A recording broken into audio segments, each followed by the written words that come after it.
You're watching the Action Sports Jax 24/7 network. Now it's time for the Brent and Austen Show.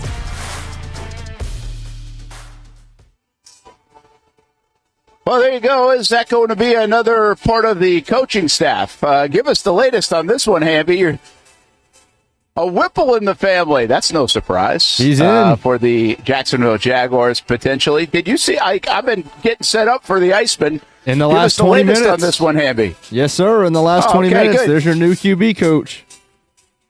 So that's the QB coach. That's My right. goodness. Hey, listen, what do you, I know you have a lot of, this is like a great sign of respect for me right here. It is. You think I can pay attention to everything and set up this shot here at the Jacksonville Iceman? Like I'm the engineer over here. I'm getting this shot to look good, plugging it in. We're making sure the sound works, the camera works, getting back to the station. And you expected me to see Mark Whipple.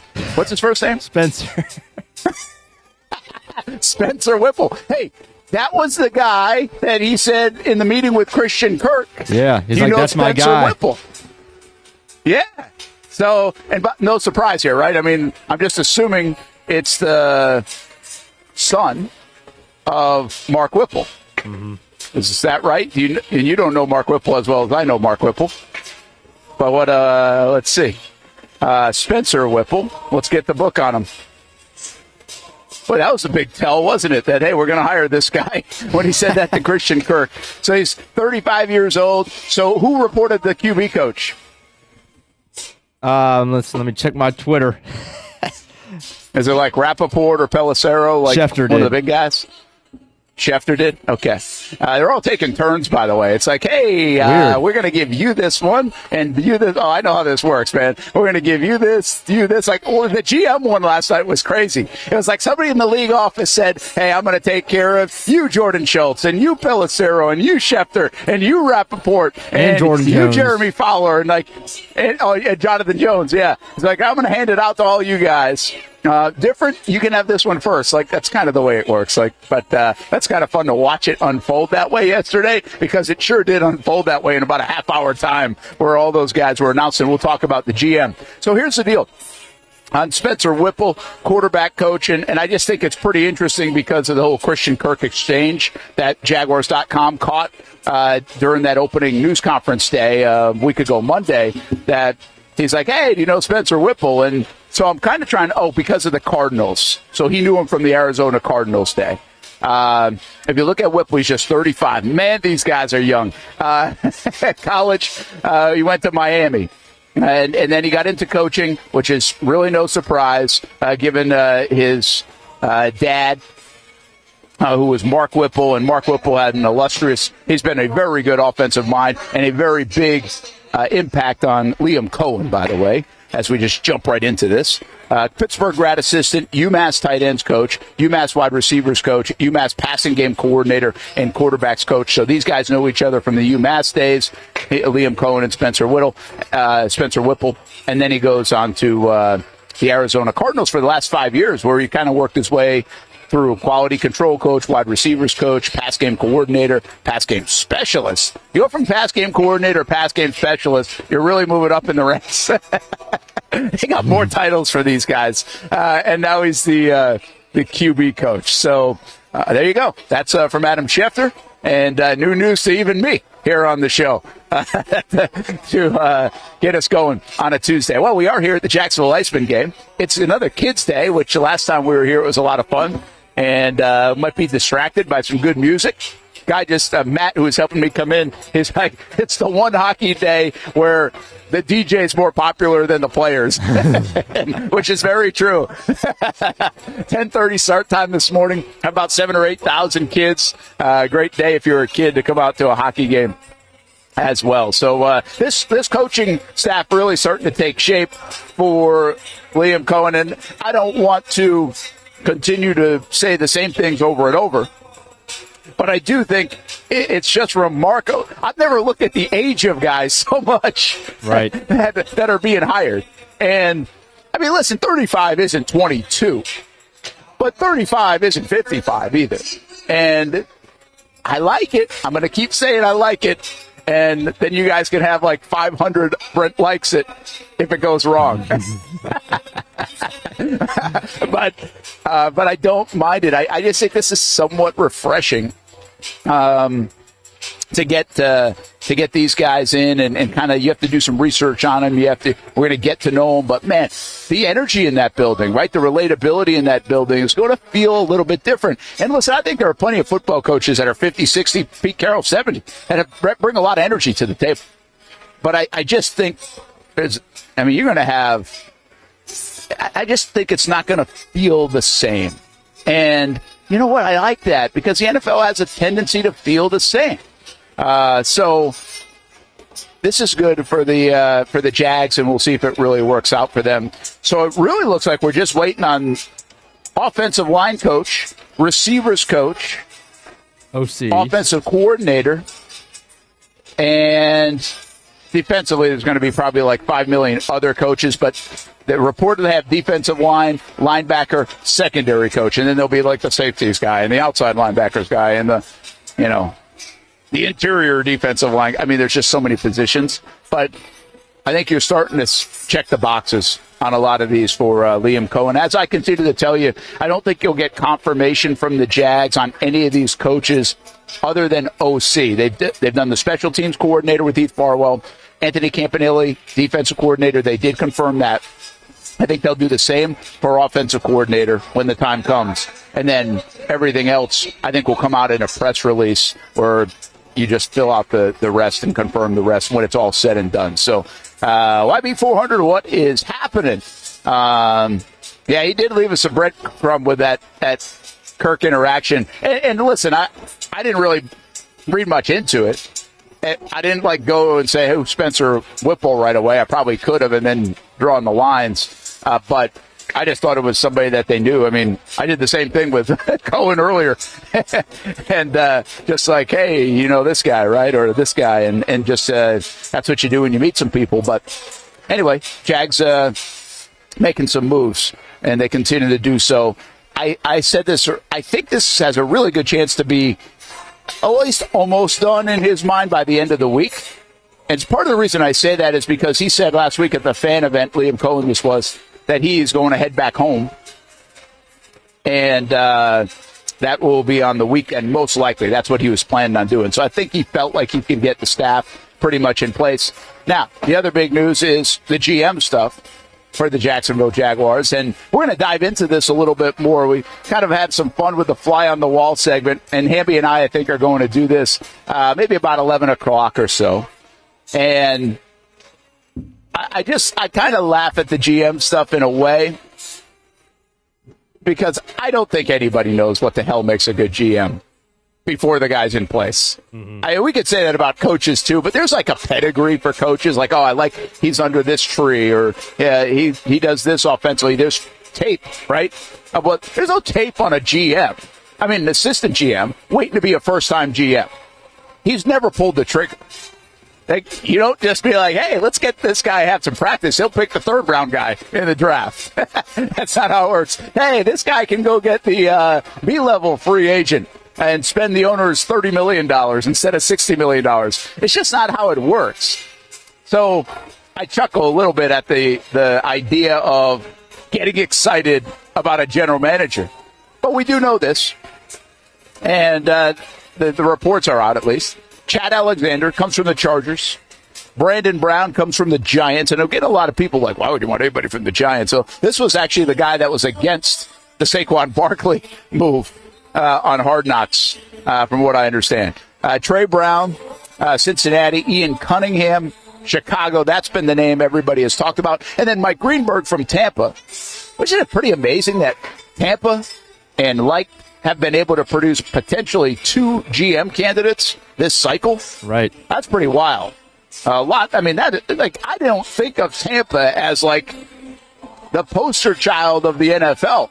But the way this cycle has gone with Liam Coen, Spytek, potentially Greenberg, and some of the coaches that people, well, especially the Jags, were trying to poach, it's one of the best front offices, staffs in the league, Hamby. I did not look at it like that. I did not revere it like that. But it's been a group that's been together for a long time, and now they're getting rated. We'll see if they can kind of replicate what they built. Yeah, it's kind of one of those things where you're like, well, Greenberg, you don't really know anything about him, but was he the second best candidate in his own building? Obviously behind their actual GM. Yeah.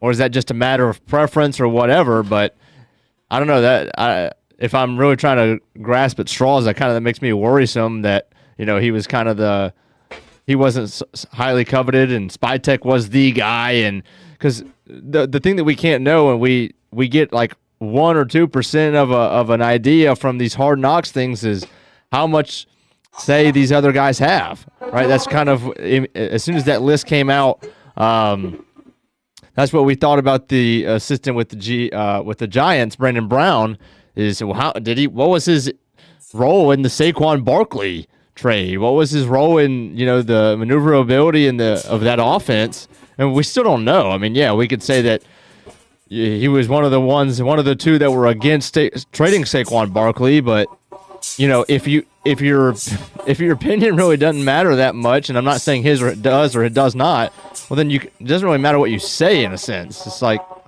you can't really put too much weight in it. So with Greenberg, I have a feeling that he's probably played a heavy involvement with the Tampa Bay Bucks front office. But if you go their GM, then Spytek, then this guy, it's when you have a first-time GM, you would at least like them to be the second guy, the second man in command, I guess. But if you're around a winning culture, I guess you can make the counter argument like that he saw exactly how to do it. He saw Spytek do it, and he doesn't need any more learning. He's ready to go. So I guess that's the hope, I guess. Yeah, I guess. So I have two big questions when it comes to the general manager job. Well, I do have two questions.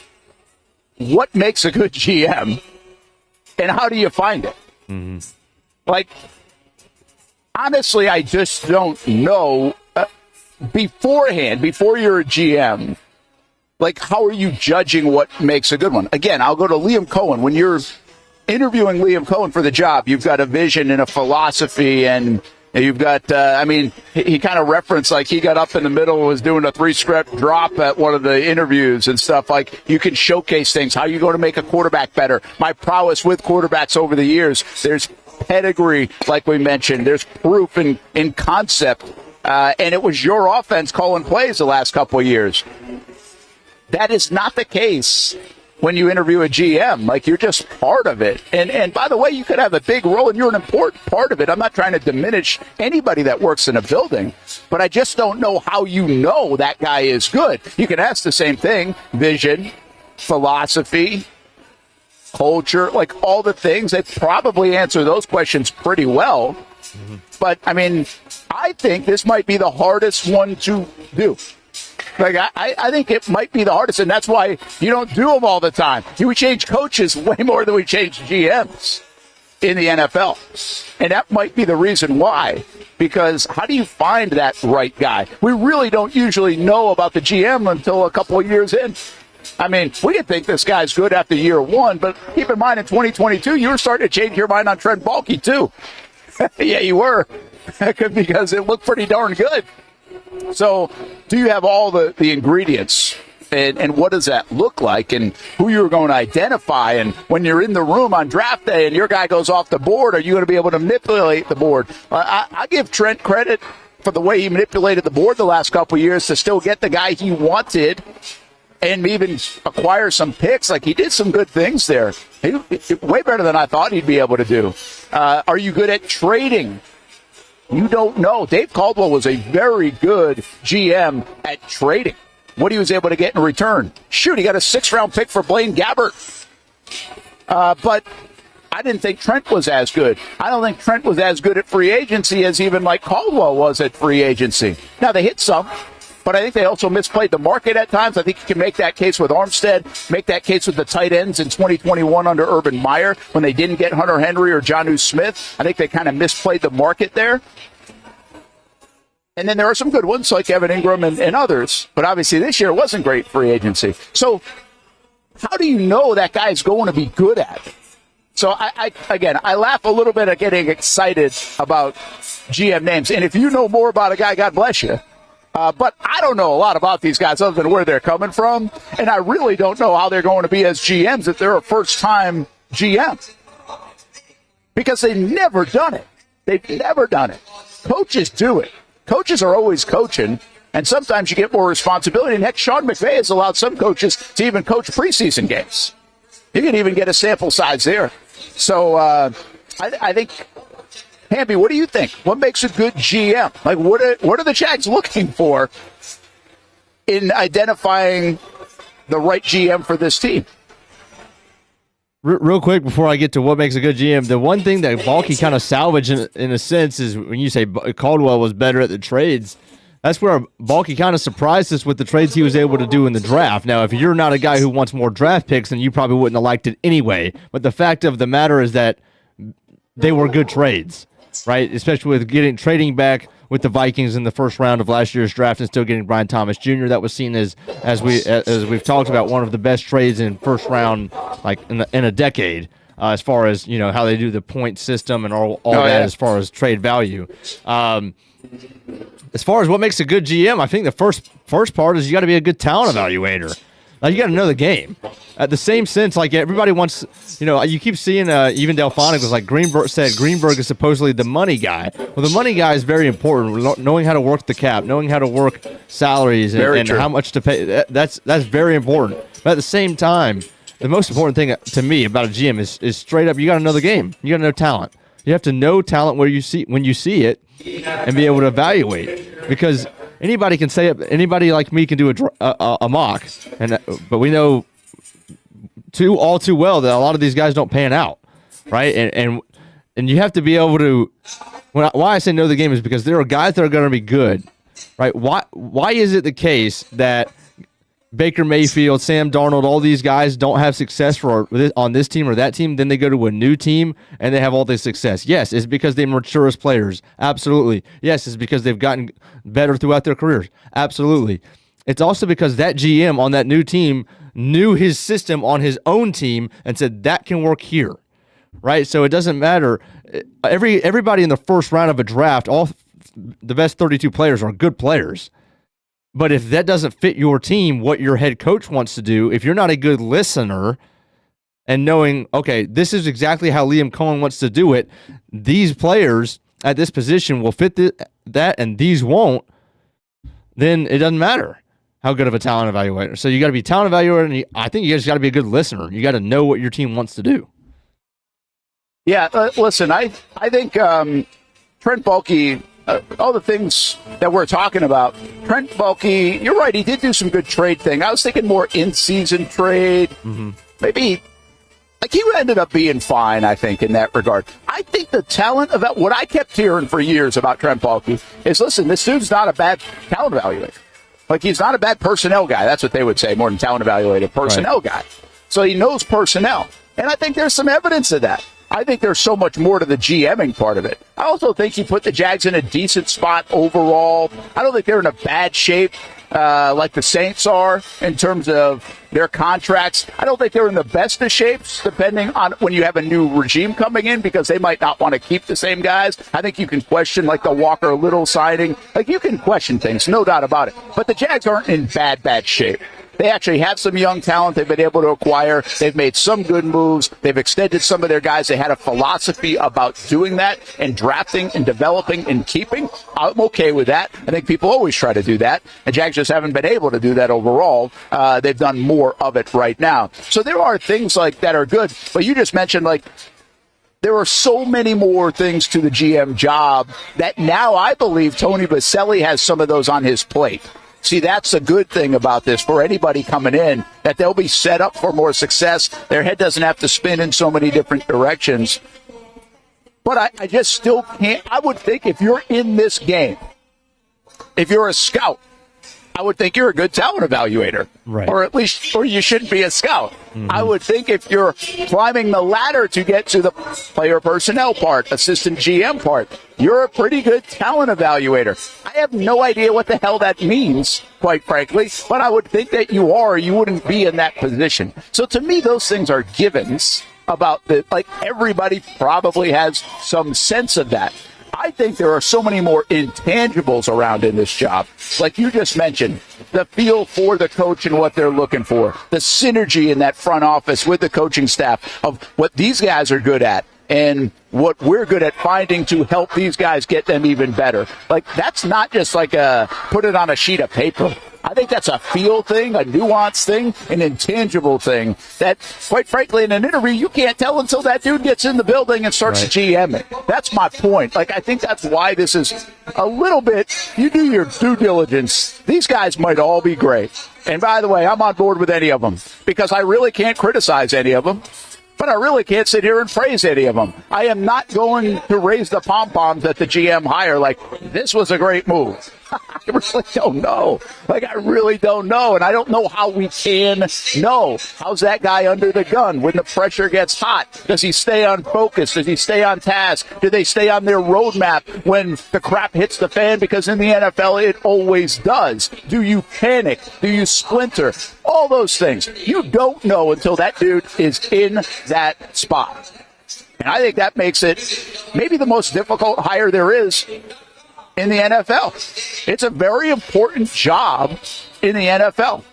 It might make it the hardest job to get the right guy. How do you find Howie Roseman? How do you find Veach in Kansas City? How do you find, I guess, these Bucs guys, right? And by the way, so much of this also for the GM is a lot of luck. I think a lot of them find, like you said, the first 30, 40 guys in every draft are supposed to be good players. Almost everybody would identify them as the best players in the draft. You've got to hope it lands in your lap to fit the system, that these guys don't get hurt, that once these guys do get paid, even if they're good after the first contract, they don't take their money and run. Like, there are so many things that have to fall in place to do like what the Kansas City Chiefs are doing right now. And that's why the quarterback and the coach probably are more supreme in all of this, because they can set the tone and temperature, cover up the warts, cover up the misses. The Eagles have missed. We just don't talk about them because it doesn't feel like they miss. So it's a fascinating deal, and maybe even more fascinating now, and maybe the right way to do it, that the Jaguars are leaning on Liam Coen with more evidence of why they like him to kind of control the building and set the tone in the building than whatever this GM is. Because what they're doing in Las Vegas is saying, hey, Spytek, you're going to come in here, and then, he's going to go find Pete Carroll. Now, Pete Carroll, because he's Pete Carroll, is that Pete Carroll's building for the next few years, or is it Spytek's building? I'm not sure. I haven't paid attention to the structure there, but you could see it going both ways. But what they do in Chicago, they said, hey, Ben Johnson's coming in. He's going to be a rich man. It's going to be his team. But Ryan Poles, we believe in him. He's going to help set the tone here. So, like, there's definitely a different power structure, it feels, in some of those places based on the hiring process and what they did in terms of hiring or firing to set the table. Jacksonville did it totally different. I'm not sure Jacksonville planned to do it this way, quite frankly, a month ago. So that also adds to the mix that we landed the way we landed in Jacksonville, because it was like, all right, you could have fired Balky in December, hired EVP, found GM, got Liam Coen. We kept Balky, landed on Coen eventually because he changed his mind. Okay, fire Balky, add EVP, searching for a GM.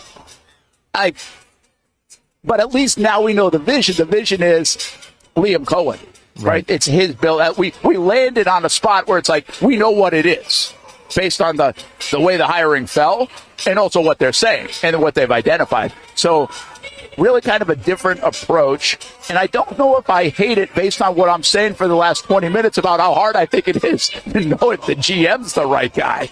Like, at least I'm making a better educated decision on the coach, unless I'm totally missing something. I'm not in those rooms. Maybe it's more obvious. Maybe it's more obvious in league circles that this guy's going to be a great GM. But I think Dave Caldwell did a lot of good things, and I know because he was here for long and they didn't win enough and everything else, he never, like, people don't look at it that way. And I understand that's the way it goes, but I also think, like, if you watch the talent acquisition, Yeah, acquisition. Yeah. If you watch some of that, I thought it was pretty good on a lot of levels. The problem is they didn't do a great job on their first-round picks. They did a better job in spots in their second-round pick and their third-round pick, and some finding a Tobin Smith in the fifth round and guys like that. So, and then they got lucky a couple of times with Josh Hines-Allen, and they got lucky with Jalen Ramsey. They couldn't find the quarterback. So, anyway, it's pretty fascinating to kind of watch the whole process and what makes a good GM. The record will tell us at the end of the day. Are they hiring a guy that's going to be GM for the next 8 years? Well, you kind of hope it's going to be Tony Boselli, GM, and also Liam Coen for the next 8 years. We're at the Jacksonville Iceman game. It's getting kind of loud. I might have to take a break during the national anthem. So when we get to that point, we'll do that. All right. But we'll talk more about the GM stuff coming up in a bit as well. Because, we had, I don't know how we even came up with this game. I think it was during the interview process, the fly on the wall. But we were like, it's actually an interesting concept if you could be in the room. And so what I'm interested in, and we'll do this at probably like 11 o'clock, is what if you're a fly on the wall in the building where these GM candidates have been? What are you taking to Jacksonville, right? Or if you're Tony Boselli and Liam Coen, what are you looking for? Like, I want that from this building, right? I like what they did there. This is why I want to try to duplicate some of that here. Not going to exactly replicate it, but you can try to do some of the things. And we've seen that across the league for years and years. That's why they call it a copycat league, whether it's the coaches, GMs, anything else. And that's what the Jags are trying to find a little bit of. So we'll do that a little bit later on in the show. Austen Lane will join us a bit from South Florida, of course. He always does that.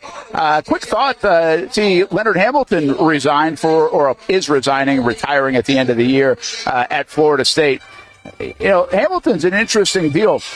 And, Hamby, I'm not sure how tuned in during the pandemic year or whatever you were, because you were in high school or college, I would assume, at that time. Florida State was this close. They had a great run for a few years, and they were this close to maybe win the national championship that year under Leonard Hamilton. Mm-hmm. They had a team that they thought was a Final Four team before they didn't play. March Madness got shut down that year. So Hamilton has had a lot of success, and now it's kind of gone down the other way again. It hasn't always been success. I think it's 16 trips to the postseason. It's not always deep NCAA runs, but he's really produced a lot of talent. I think it's like 19 NBA players or something, and some really good players, right? That they've had in that program, especially during this like 2017-18 to right after the pandemic run. And all of a sudden, they were one of the premier teams for a few years. They were better than the football team on campus for sure at Florida State. But Leonard Hamilton, the other thing that he did seemed like always a clean program, right? For him. Graduated guys didn't get in trouble. Unless I'm missing something, I remember talking about at the time, like right around the pandemic time, and when Florida State was playing well.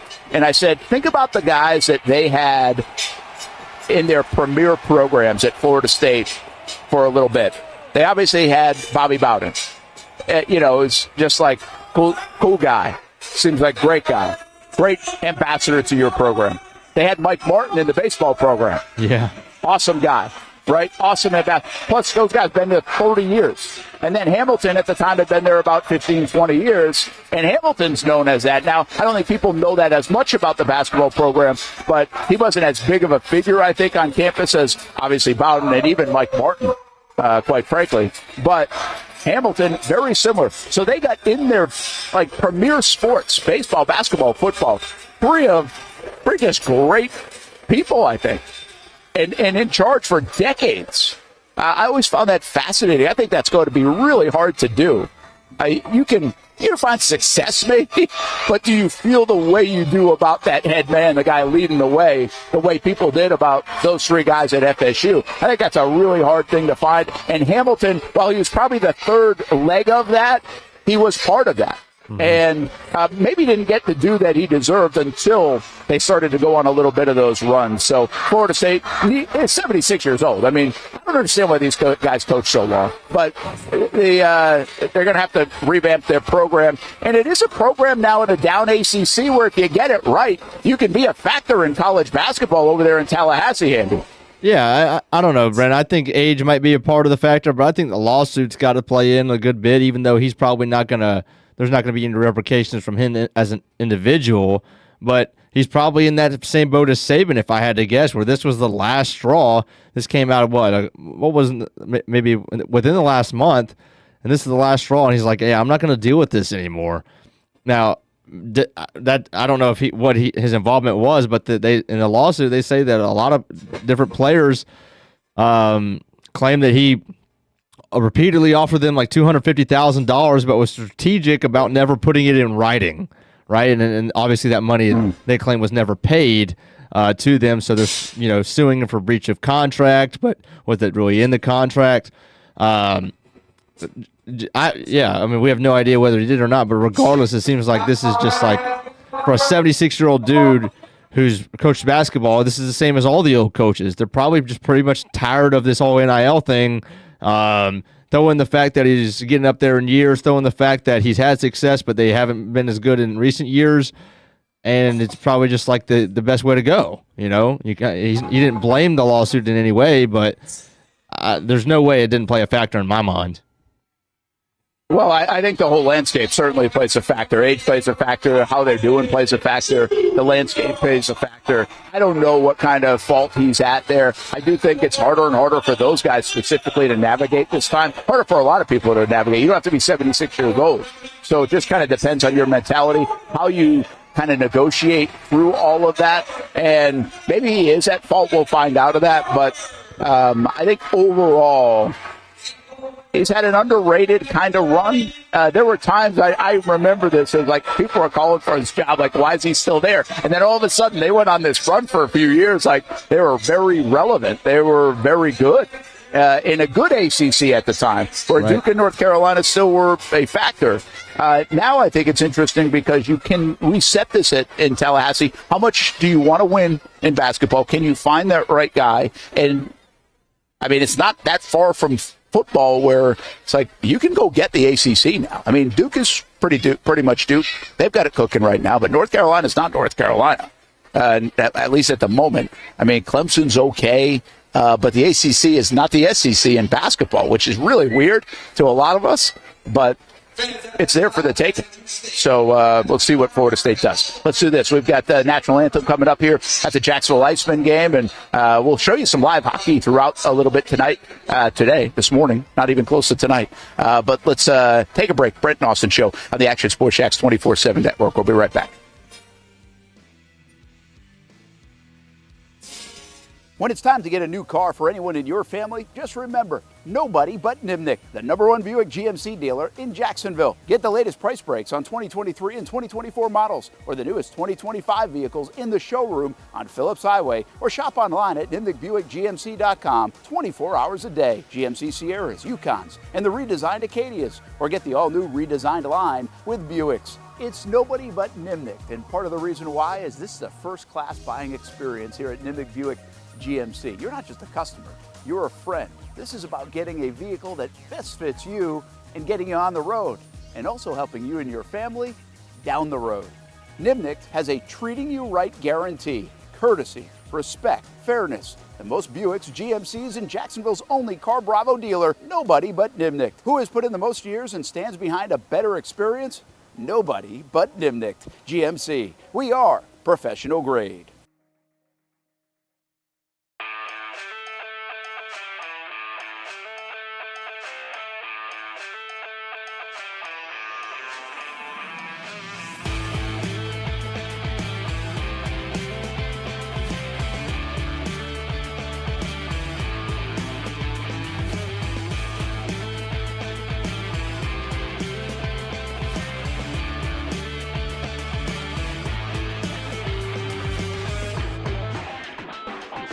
I've been telling you about CGC Water Treatment and Plumbing for a long time now. Their drinking water systems remove up to 99% of contaminants. We've had a Connecticut water softener and drinking water system in our home for more than 7 years. You can see the difference whether you're washing clothes, the dishes, or what I like to do most, fill this up for some coffee every morning, and mostly all day. Remember, if you're not filtering your water, you are the filter.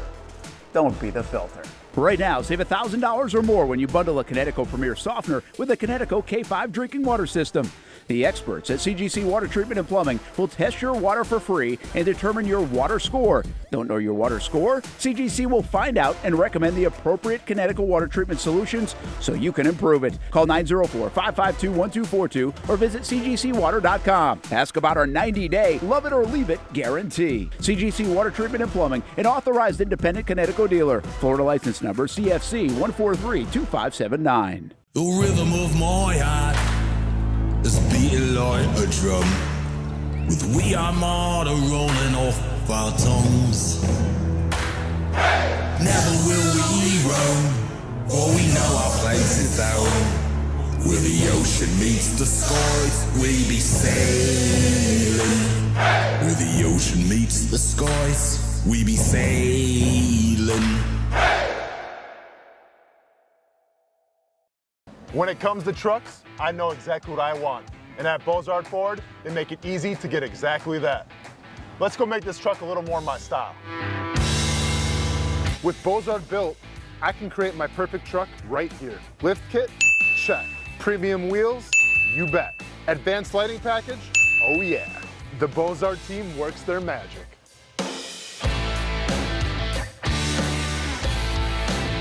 From bumper to tailgate, I'm making this truck mine.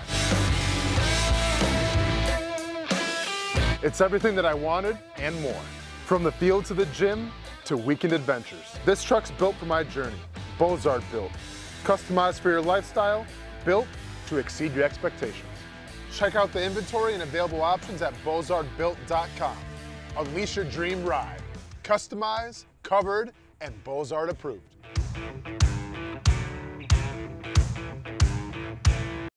If you don't see a pit, it ain't legit. When you hear that, you think Bono's Pit Barbecue, a staple in Northeast Florida now for 75 years. A place that feels like home with friendly service, a meeting place for friends, family, or business occasions.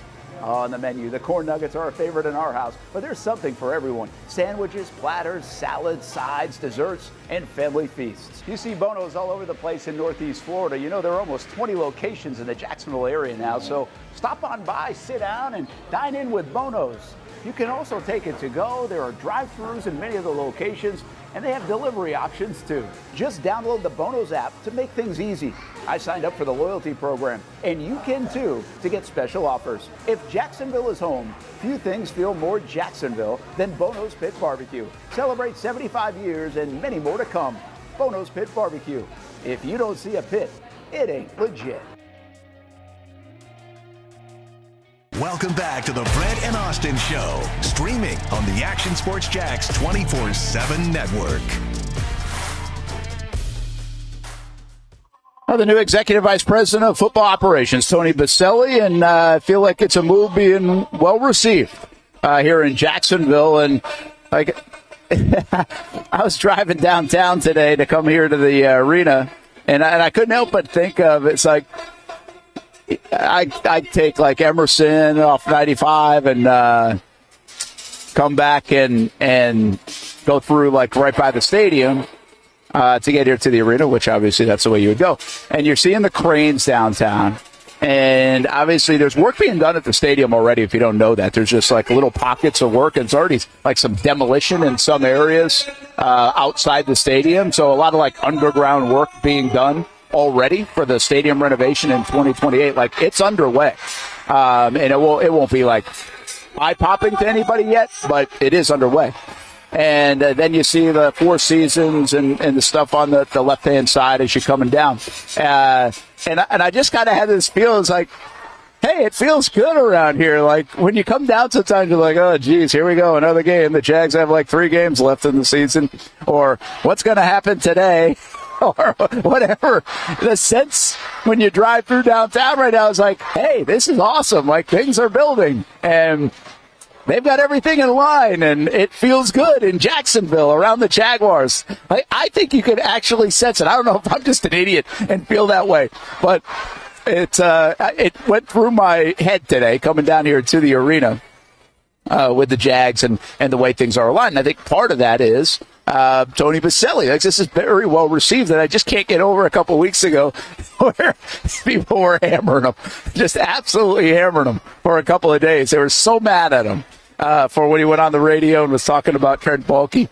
I tried to defend him there, and it didn't go well for me either. So they were hammering me too. But I think people got the point. I think it was just an emotional time for those couple of days, and then really like this move. So we'll see. We'll see if it pays off. I think there's a lot of good thoughts about the Jags right now and what they're doing, which is cool. I think that's always it's a neat thing in this town when everybody's pulling the rope the same direction. Probably like that in every town. But I do think it's cool in this town what it's like. I think you really feel it.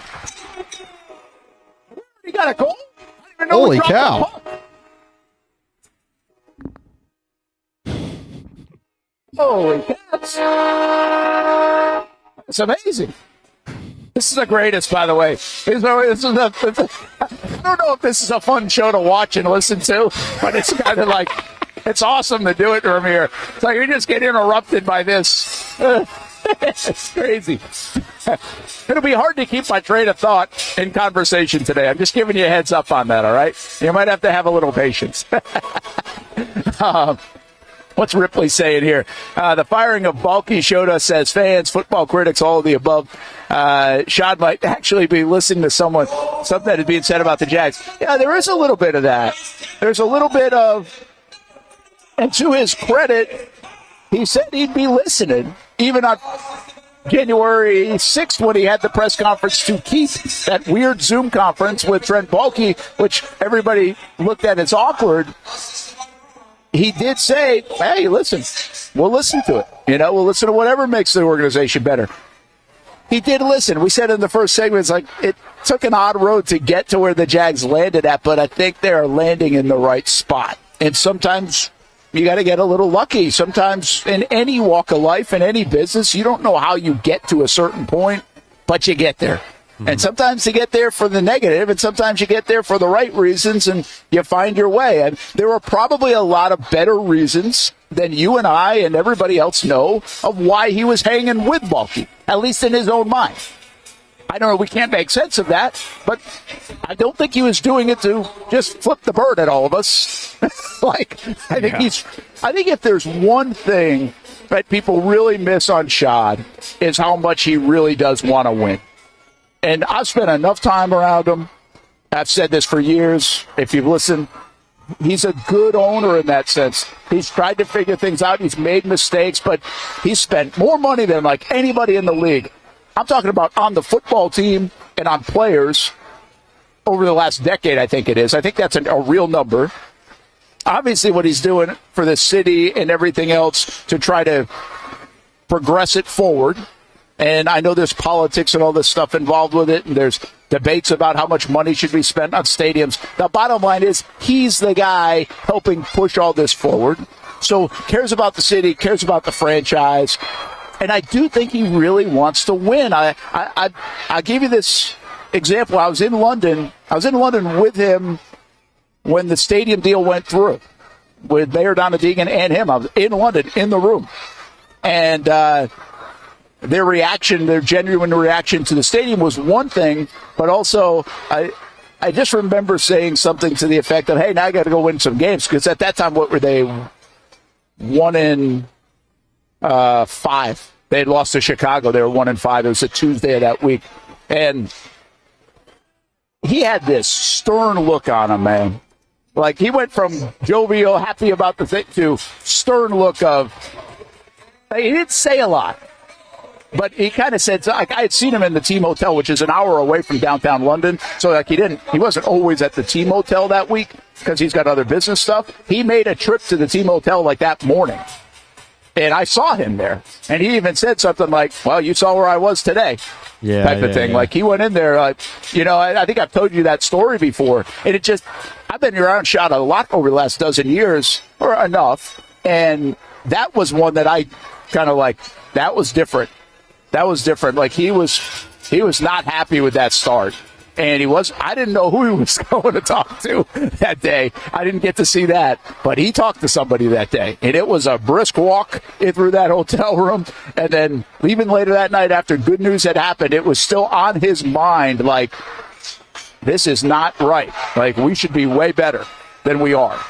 And so those are the things that I see. I think it's a little hard to articulate. I was in that room. I kind of saw it. But I do think he really wants to win. I think a lot of people you talk to, he wants to win. Like this money stuff that people throw around, maybe that's a little bit a part of it because he's a businessman after all.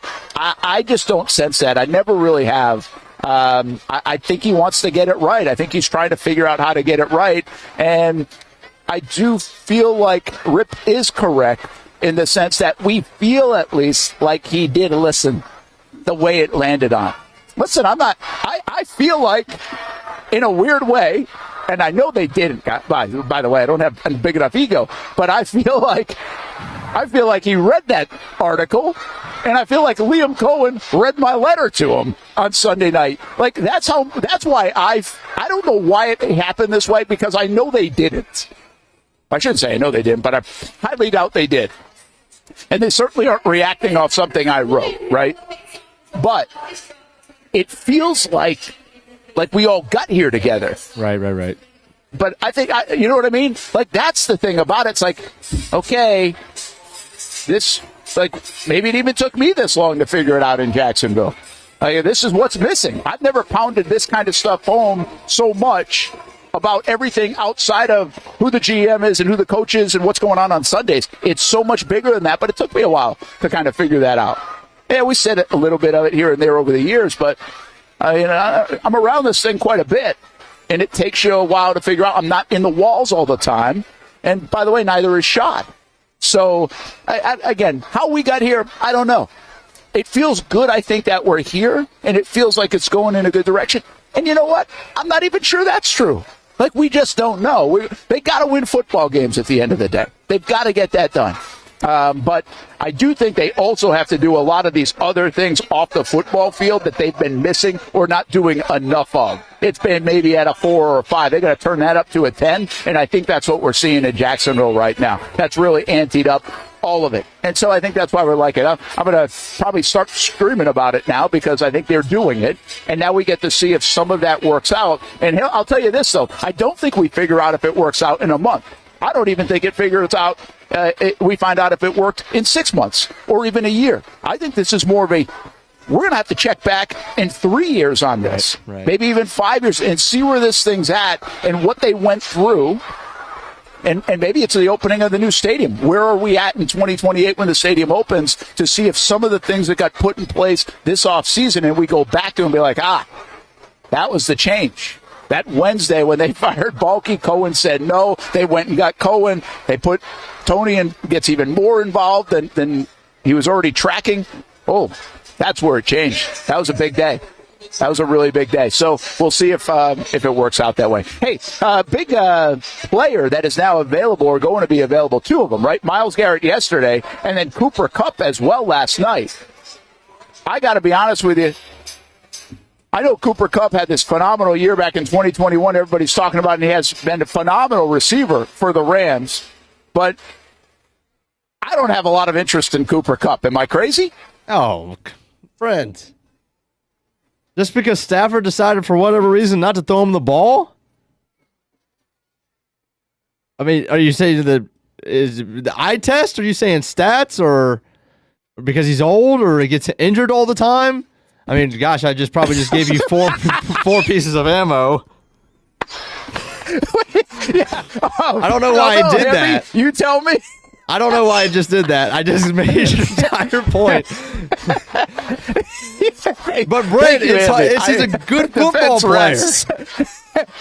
You can't handle the truth. I feel like we just had that moment. I feel like we had a few good men moment right there. Man. What? Is he though? Like, is this he's name not game? He's not name or game? No, Brent. I mean, look, he's not a $20 million a year receiver. Okay, I'll give you that. At the same time, he's not a half of the player that he was in 2021. He has not regressed to that extent. There's no possible way that this guy, with the targets, is not still 1,000-yard receiver plus.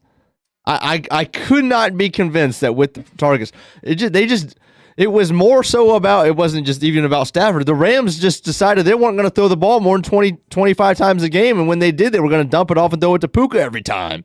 Like, it was one of the biggest questions of the year, of the entire year, outside of the Jags, for me, was what the heck happened to Cooper Kupp's target share and production.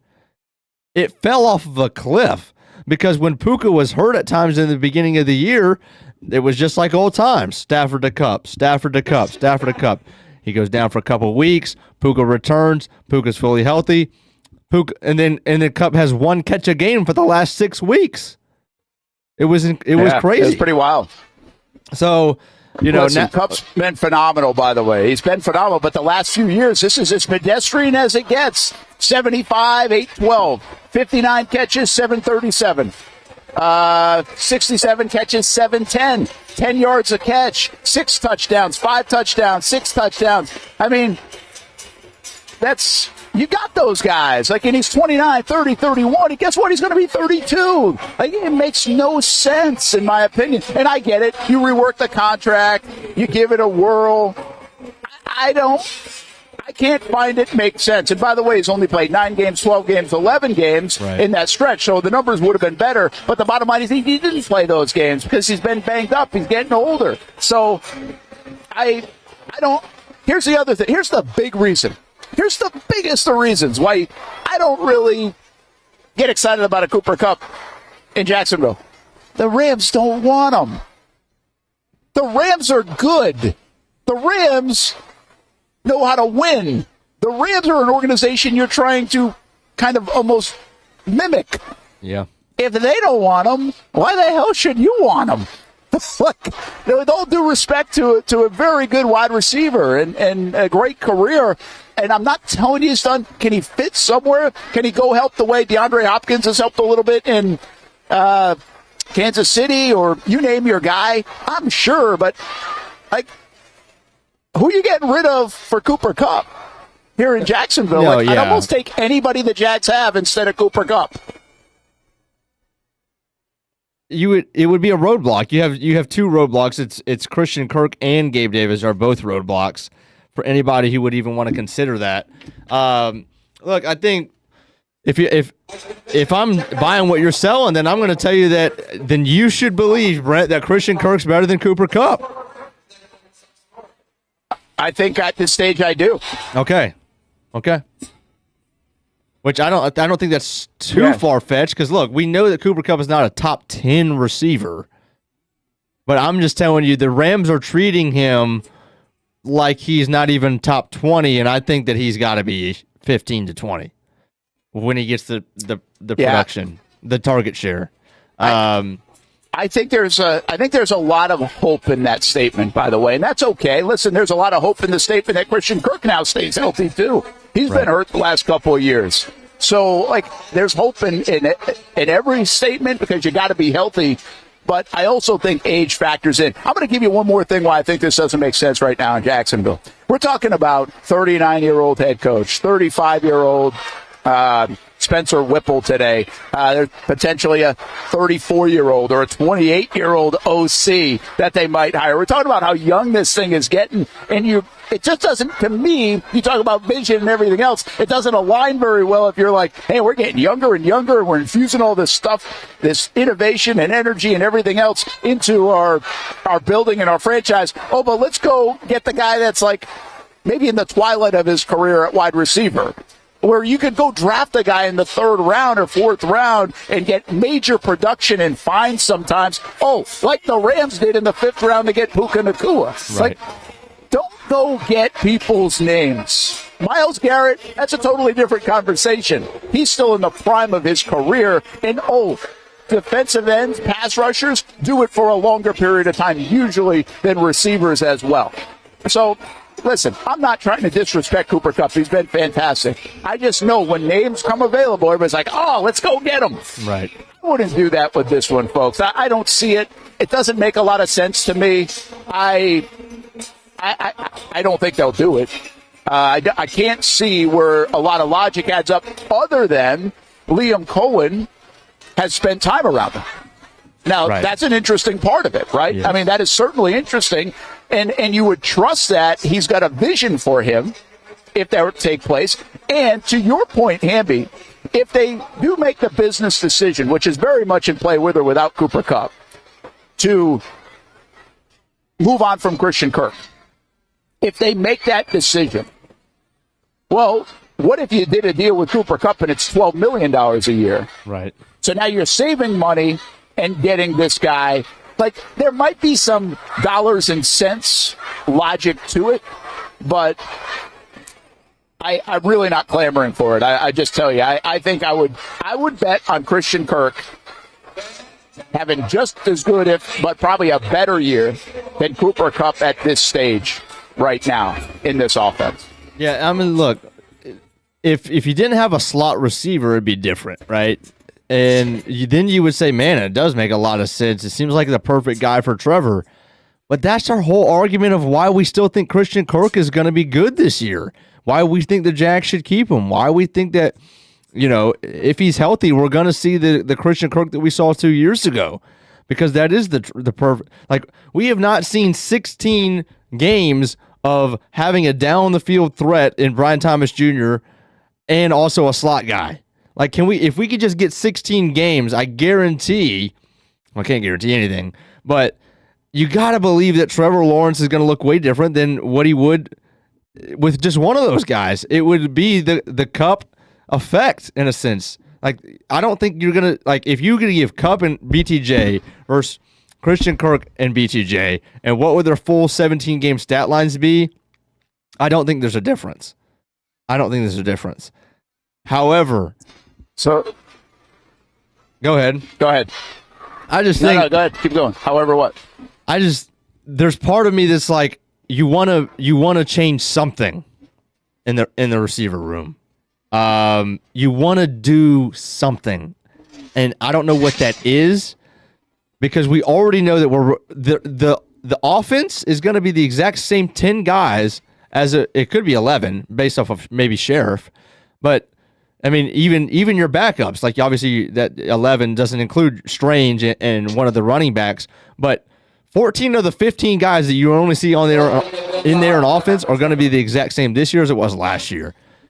And whether you like it or not, or whether you really blame those individual players or not, that offense won 4 football games, right? Well, obviously we know with the injuries, but it's the same guys. So you kind of want to see some kind of change. It's the same thing with the offensive line. Nobody has a bone to pick specifically with any of those individual guys, but you don't want to see them trot the same 5 guys out there. So I don't know. I think that's a fair point. Yeah, that's a fair point to say that. Like, and I have a tendency to agree with you. Like, how do you just run it back this year? So a coaching scheme, all these other things. Like, you can make the case for it, but I get it. But I also just feel like if you're going to run it back, like if you're going to take a chance, it's 27-year-old, 28-year-old Kirk or a 32-year-old Kupp. If they're going to give you the same and it really works, you've already got the chemistry with Trevor Lawrence. Like, there's a lot to like about that, because now you got it the next year too, or the next year after that, rather than, I mean, it might be a one-and-doner type thing for Kupp. They're giving you a live look here at the Jacksonville Iceman game. What are they eating? Were those donuts or something? Golly, those look good. What we got there did look good. On a string? That was donuts on a string, huh? The Iceman, by the way, lead 1-0, giving you a little bit of live peek here at the we get double angles here. Memorial Arena. I know. Look at this. This is amazing. It's the kids' day. They do a nice job with the scoreboard, by the way, and they make it like a chalkboard. Very nice. Good touch. I like it. Except for nobody uses chalk. It's 2025. Yeah, I guess it would be a whiteboard right now. But still. Hard to duplicate a whiteboard up there. But 100%. I like the idea. So the Icemen lead 1-0 early goal, like right off the rip. And we're about 9 minutes into it now here on this Kids Day. 10:30, drop the puck start here at the Jacksonville Icemen. And 7,000 or 8,000 screaming kids here to help create an atmosphere on the Brent and Austen show on the Action Sports Jacks 24/7 network. You know, we've had some games on MyTV Jacks. We're going to have another one with the Icemen coming up on March 1st. So that will be a Saturday night, and we'll have that for you on MyTV Jacks. Bringing you a little bit of it right now. Liv Tassley is here as well, so let's see if the Icemen can score. Can we light the lamp?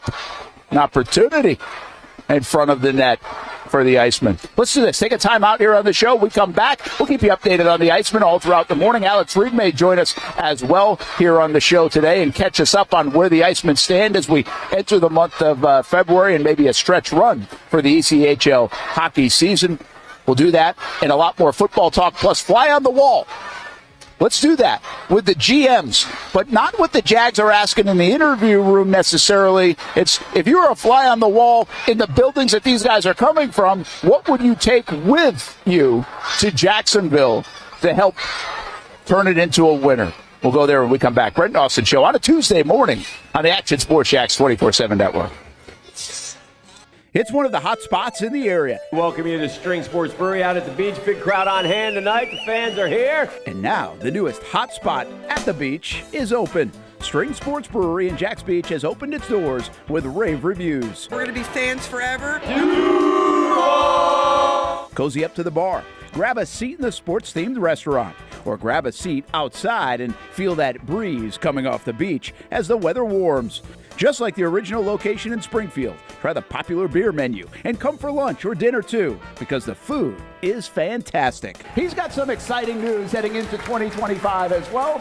Christian Kirk. It's where we hosted Jags Report Live in the football season, and the String Sports Brewery staff can't wait to host you. Hey, welcome back here to String Sports Brewery. And if you haven't checked out the new location in Jacks Beach, which many of you have, you got to do it. String Sports Brewery, now with 2 locations in Springfield and now open in Jacks Beach on Penman Road. 2024 provided plenty of memorable moments for the Jacksonville Armada on the pitch, including another conference championship game appearance for Tommy Krasanovich's under-23 men's team.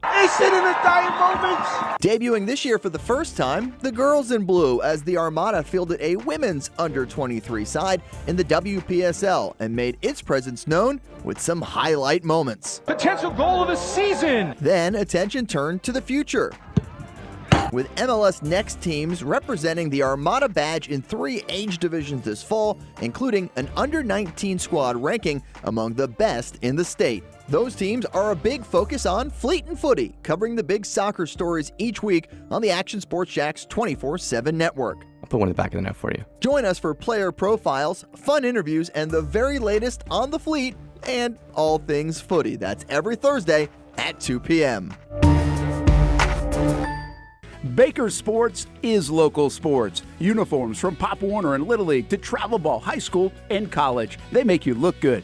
They help you play good. Baker Sports has been helping families make memories that will last a lifetime with their Baker's Buckets. We've got a lot of these filled with baseballs and softballs in the garage.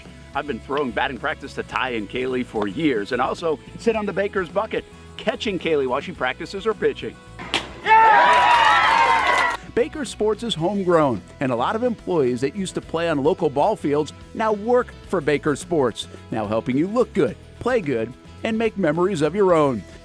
Visit Bakersport.com to see what Baker Sports can do for you. Custom apparel, Nike, Under Armour, Adidas, embroidery, screen printing, and more. Baker Sports is local sports from Jacksonville to anywhere in the Southeast. Bakersport.com.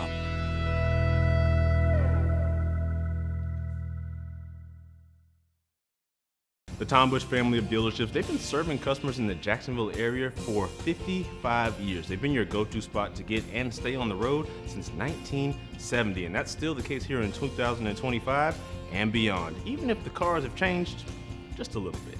Check out the sleek line of vehicles of the future. That's right, electric vehicles. Tom Busch offers a full lineup of reliable electric cars with state-of-the-art service facilities. Like the new VinFast, Tom Busch is among the first dealers in the entire country to offer the VinFast, and let me tell you, this thing is sweet. The good folks at Tom Busch have all the info on charging, service, tax credits, and everything you need to keep your EV running smoothly. BMW, Mazda, Volkswagen, Mini, and the newly offered VinFast. There's something for everyone at the Tom Busch family of dealerships. Ready to join the Tom Busch family? Stop by the showroom or check out the inventory online at tombusch.com. Everyone loves a good game night. Here you don't have to be the host. You don't have to clean up. They bring the food and drinks to you, and you can watch whatever you want on the big screens. It's more than a card room. It's a night full of fun with friends. Best Bet Jacksonville, Orange Park, and now the newest location here in St. Augustine, right off 95 at exit 311. A brand new clean room, a full bar and menu, my favorite sushi in town. And I love the fries too. You don't have to just play poker at Best Bet. That's why I come over here to the table games and play one card poker. That's a pretty good card and a win. One card poker is like war as a kid, you against the dealer. And this isn't the only fun table game to play. A friendly staff, a lot of fun. It's a good night out at Best Bet Jacksonville, Orange Park, and the newest location in St. Augustine. You can be a serious player or a novice. It doesn't matter. If winning equals fun, you're a winner every time at Best Bet. I'll save you a seat, and I'll see you down here at Best Bet St. Augustine. Welcome back to the Brent and Austin Show, streaming on the Action Sports Jax 24/7 network. Well, it was about a year ago, like today or yesterday, that we started this venture in our Action Sports Jax man cave, or whatever we want to call it. I was thinking we actually should come up with a name for this room, taking suggestions. But it was basically 3 offices that we turned into a studio. And this was part of the construction of that at the time. And here we are a year later, and it looks a little bit different. There it is. It does look a little bit different. So the finished product, I don't know if we're ever a finished product, but we've had a lot of fun with this over the last year. And we appreciate everybody who's been along for the ride, not only on social media, but, of course, on the Action Sports Jax 24/7 network, where we continue to put more and more programming. Cup date in a week with us will debut for 2025 tomorrow on the network at 1 and 1:30. We've got After the Game today, after this, that we're going to have some new episodes of that with high school coaches. We have no gate fees starting up next week, baseball and softball, and there's so much more that we're doing, and we'll tell you about as we continue. But you find it on actionsportsjax.com, the Action News Jax app, and also Action News Jax now on your smart TV. If you're used to watching just on social media, you can actually find a lot of other content other than our show on the actual Action Sports Jax 24/7 network. Things like the Jacksonville Armada games and other sporting events like high school basketball. And we're probably going to have even more of that in the coming months and hopefully coming years as well. Brent Martineau, Jason Hamby. We're back alive at the Jacksonville Iceman game, showing you a little bit. You didn't miss anything in the timeout. We have 2.5 minutes to go in the first period. 1-0 Iceman. They've won 4 out of their last 5 games, by the way. So that is good. And it looks like the Icemen are going to have to fight off a penalty upcoming because we've got a power play by the visitors up next. We'll talk a little bit more about the Iceman with Alex Reed as we continue on. Liv Passley giving us a little bit of a look there, so we appreciate that. And yesterday we gave a little bit of a shout-out to our partners, our original partners who believed in us on this project, like Nimnik Buick GMC, and they've been a great partner of ours really for years, but they believed in what we're doing here, and obviously, we believe in them and been a long-time partner of them, so thanks to Nimnik. But also, I want to thank our friends at CGC Water Treatment and Plumbing as well. They've got some exciting things happening in their world that we'll tell you about in the next couple of months, too.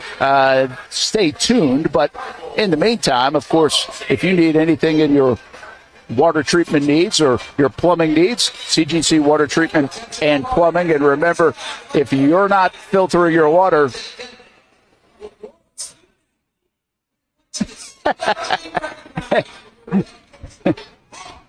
you're the filter, Brent. Sorry, I got distracted here. I know. Yeah, I wanted you to finish that off, by the way. Oh, my bad. Yes, yes. You are the filter. Yeah, there we go. Again, more with CGC Water. If you're not filtering the water, by the way, you are the filter. That's what we were saying. That's what we always say. And we've been saying that for 7+ years. I was actually waiting for all the kids to scream, and I got distracted by something that was being said in here right at the wrong time. But you did eventually finish my statement there with CGC Water Treatment and Plumbing. Again, we appreciate those guys, and more good news and exciting news coming from them as well in the next couple of months, as I mentioned. All right, hey, we try to have some fun with some of these things and some of these Jags topics on the show. And right now we've got a GM search going underway. It was pretty interesting that Tony Boselli got named EVP, and then, boom, right after all the reports come out that the Jags have requested permission to speak to this guy, that guy, all the rest. So, Hamby, I figured we could do a little bit of this with the GM since we have no idea what makes a good GM. We already talked about that. What we'd be asking these guys in the GM. I think the interesting part about these guys, where did they come from? And what have they been a part of? That, to me, is the fascinating part.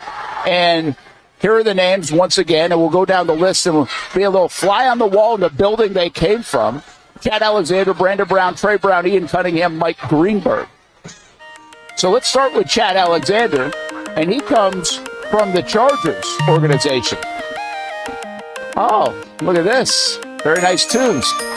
If you're a fly on the wall in the Chargers organization, what would you be trying to figure out from that organization, Chad Alexander, bringing it over to the Jacksonville Jaguars? And this actually might be the easiest one of all, 100%. Especially with Tony Boselli now in EVP and also Liam Coen. It's all about the big guys up front, right?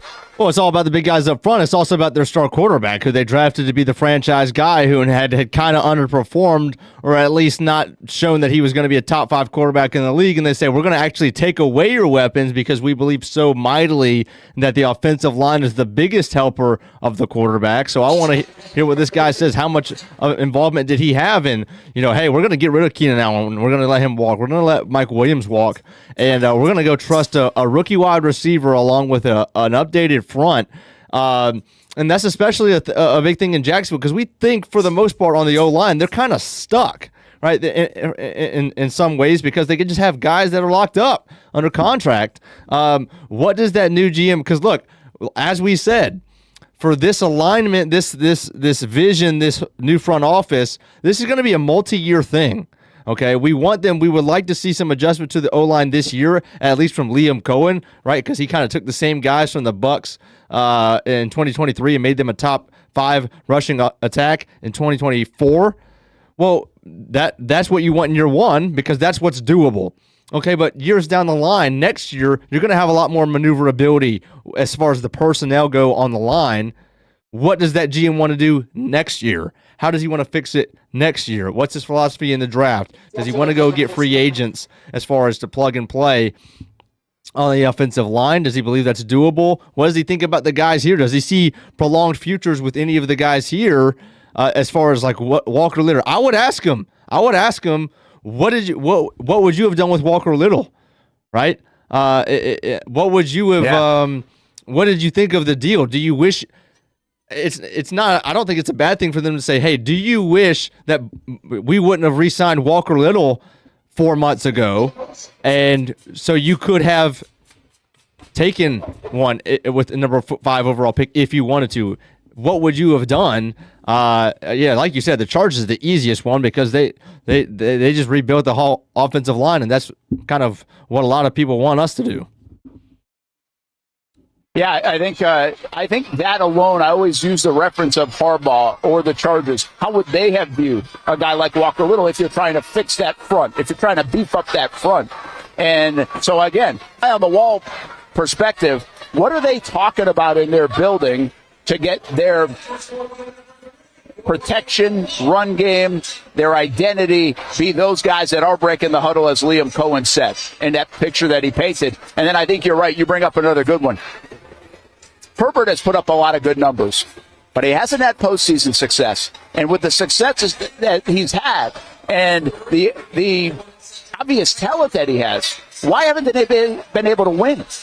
Now, they didn't really tap into that this year, but what are the conversations like to get him where he needs to go? And he's actually had more numbers success than Trevor Lawrence. So I like it. I think that's what you do. If you were a fly on the wall in L.A. and Chad Alexander is going to be part of this building, those are the things that we would bring over in that building here in Jacksonville. So I think that makes a lot of sense. All right, this one's an interesting one.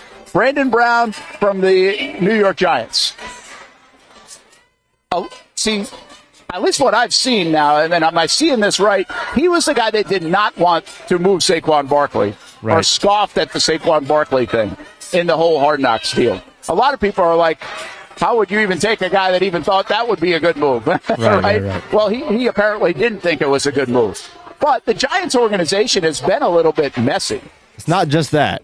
How hard what are you taking from, if you're a fly on the wall in the Giants building, are you just really hanging your hat on?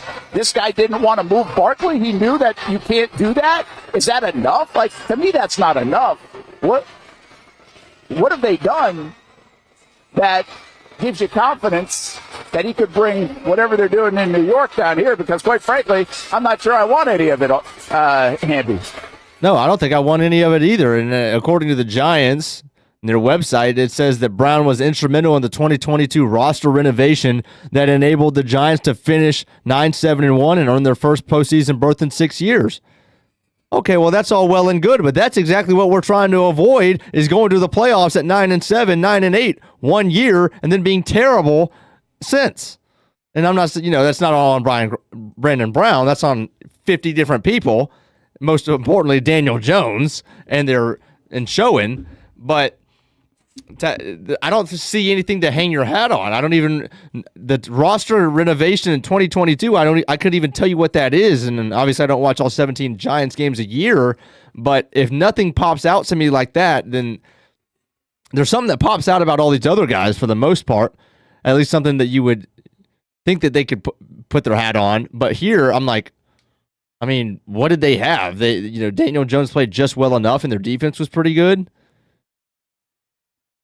Well, I think you got to go back even further. That's why I think this fly hopefully traveled over to Philadelphia as well and was with Howie Roseman, too. Because this guy won a Super Bowl with Doug Peterson, Howie Roseman. He was part of that organization. So I think that's where you really lean on in this. Okay, things didn't work out so well. So maybe if you're a fly on the wall, here's the things that didn't go right. Hey, listen, this is why you don't move a guy like Saquon Barkley. This is why you make a tough decision and move on from the quarterback. Not that you need to do that here, hopefully, but these are some of the tough decisions you have to make. And maybe that's the thing you lean on a little bit here, is that he got an education on that in New York, but he also knows what it's supposed to look like, in Philadelphia. Because the Jags might have to make some of those tough decisions. They might have to eat some dead money if they want to move on some players that we all know or think that are capable. And he could help do that potentially. Other than that, I think you're really leaning on the Philadelphia days here with this guy. All right, let's go to Ian Cunningham, because this is the one that everybody, I feel like, wants. Yeah. And I don't really know why everybody wants Ian Cunningham. He, again, has a Philadelphia roots. I think he also has Baltimore roots, if I'm not mistaken. And what they've recently done in Chicago, okay, some good acquisitions, but also not enough. Their offensive line, I don't love what they've done there to help their quarterback out. So that's not cool. But I also believe the connection here is maybe agent-driven. Jock McClendon apparently also the agent of Ian Cunningham, so that could help. But that doesn't always, marry a group together. But Cunningham is a hot name, and it's a name that people know, and I guess there's some sense to it. He also is looked at as a rising star. I think if you're a fly on the wall in the Chicago building with Cunningham, with Ryan Poles, with what's gone on there, they seemingly have been able to put good stuff around the quarterback outside of the offensive line. So you lean on the weapons, what you might try to do. They've done that, or they did that. They made some good trades, by the way. So if you need that fifth pick, to move backwards, maybe he could pull on some experience from that and how it went down with Carolina and others to be able to create that. So what are you gaining? Am I missing something with Ian Cunningham inside the walls that you're leaning on in Chicago? Yeah, I think this is another one where it's all about the people that he's been under, right? You got Ozzie Newsome with Baltimore and then Howard Roseman with the Eagles. Other than that, I don't think there's been anything that pops to me about the Bears roster. I mean, you fell into the number 1 pick and you got Caleb Williams. That's the same reason we don't give Balky credit for taking Trevor Lawrence. That was your only play there. And he's probably not the one who's deciding on that anyway. That's probably all polls for the most part. As far as, I don't really know. I mean, they went and got DJ Moore. He wasn't there when they got DJ Moore, I don't think. Or maybe he was. Maybe I'm mistaken on that. But so I guess that would. Yeah, actually, let me check on that because that's the trade. If you're going to hang your hat on anything, if you're the Bears, it would be that. So let me see when he got there. But you go look that up. But this goes back to, again, this isn't necessarily their most recent stop. Again, this have to be a well-traveled fly to be on the wall of really Philadelphia. And Philadelphia is a common thread here, by the way, with a lot of these guys. With Brown that we just mentioned, with Cunningham, and also coming up, what we're mentioning here with Trey Brown. Right. So that's a common thread is Philadelphia. It looks like the Jags are really targeting that organization, which, by the way, not a bad idea. They have been very good at player acquisition, building that roster, and really helping their quarterback out. So I like the fact of that. And you mentioned Cunningham, too. He's got the Baltimore part of it, and that's been an organization that has been, very well received over the years, too, really for the last couple of decades. And the Jags have I think, envied the Baltimore Ravens, and I think the league now envies the Philadelphia Eagles. So that's who you're trying to get. Not necessarily the Chicago version of this guy, not necessarily the Giants version of Brown, maybe not even the Cincinnati version of Trey Brown, who we'll talk about in a moment, but really how do you duplicate what they built and find the next star coming out of that Philadelphia building? They are really searching up there in Philly for this next guy. What'd you find on Cunningham in terms of the DJ Moore timing? Yeah, he had been there for a couple of months, so... You tell me. Okay. So he saw how much it, though. Involvement. Yeah. Well, again, but that's what we're asking. Like, okay, man. Okay, well, you know how to do that. You saw how that unfolded. Right. That might help because maybe we want to move this 5th pick. Like what they do with this 5th pick is pretty interesting. That's a nice piece to have, especially with the Raiders sitting there at number 6, depending on what they want to do at quarterback. So that guy could bring that at least into the immediate. That's not a long-term thing, but at least into the immediate. All right, let's go to Trey Brown, Cincinnati Bengals. He is I think this is a guy that people don't know that much about, so we'll give you a little on him. Senior personnel executive. He actually played the game and was a free agent at one time, played under with Chicago Bears for just a cup of coffee, it looks like. He's been in the Patriots organization, the Eagles organization, again, as an area scout, assistant director of college scouting, director of college scouting. Then he got out of the NFL for a couple of years and then found his way back in with the Bengals and senior personnel executive. So he was once again on that staff that won the Super Bowl in Philadelphia. So that's where these guys all have a ring from. That's that common ground here with a lot of these candidates. And now you take the fly-on-the-wall approach in Cincinnati, and you've got your franchise quarterback. You've got your number 1 wide receiver.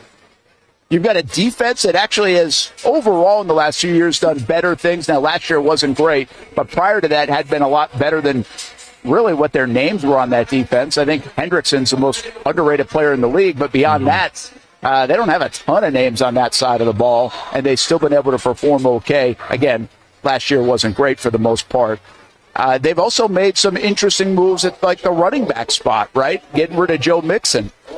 So I think actually Cincinnati might be built more similar to the Jags than any of these other teams that we're talking about, the Giants, Chicago, and the Chargers. Because I think the offensive line is okay, but not the eyesore it is in Chicago. Right. And same goes for the Jags. Like, we feel good sometimes and not so good sometimes about their offensive line. I think they've got these weapons around the quarterback.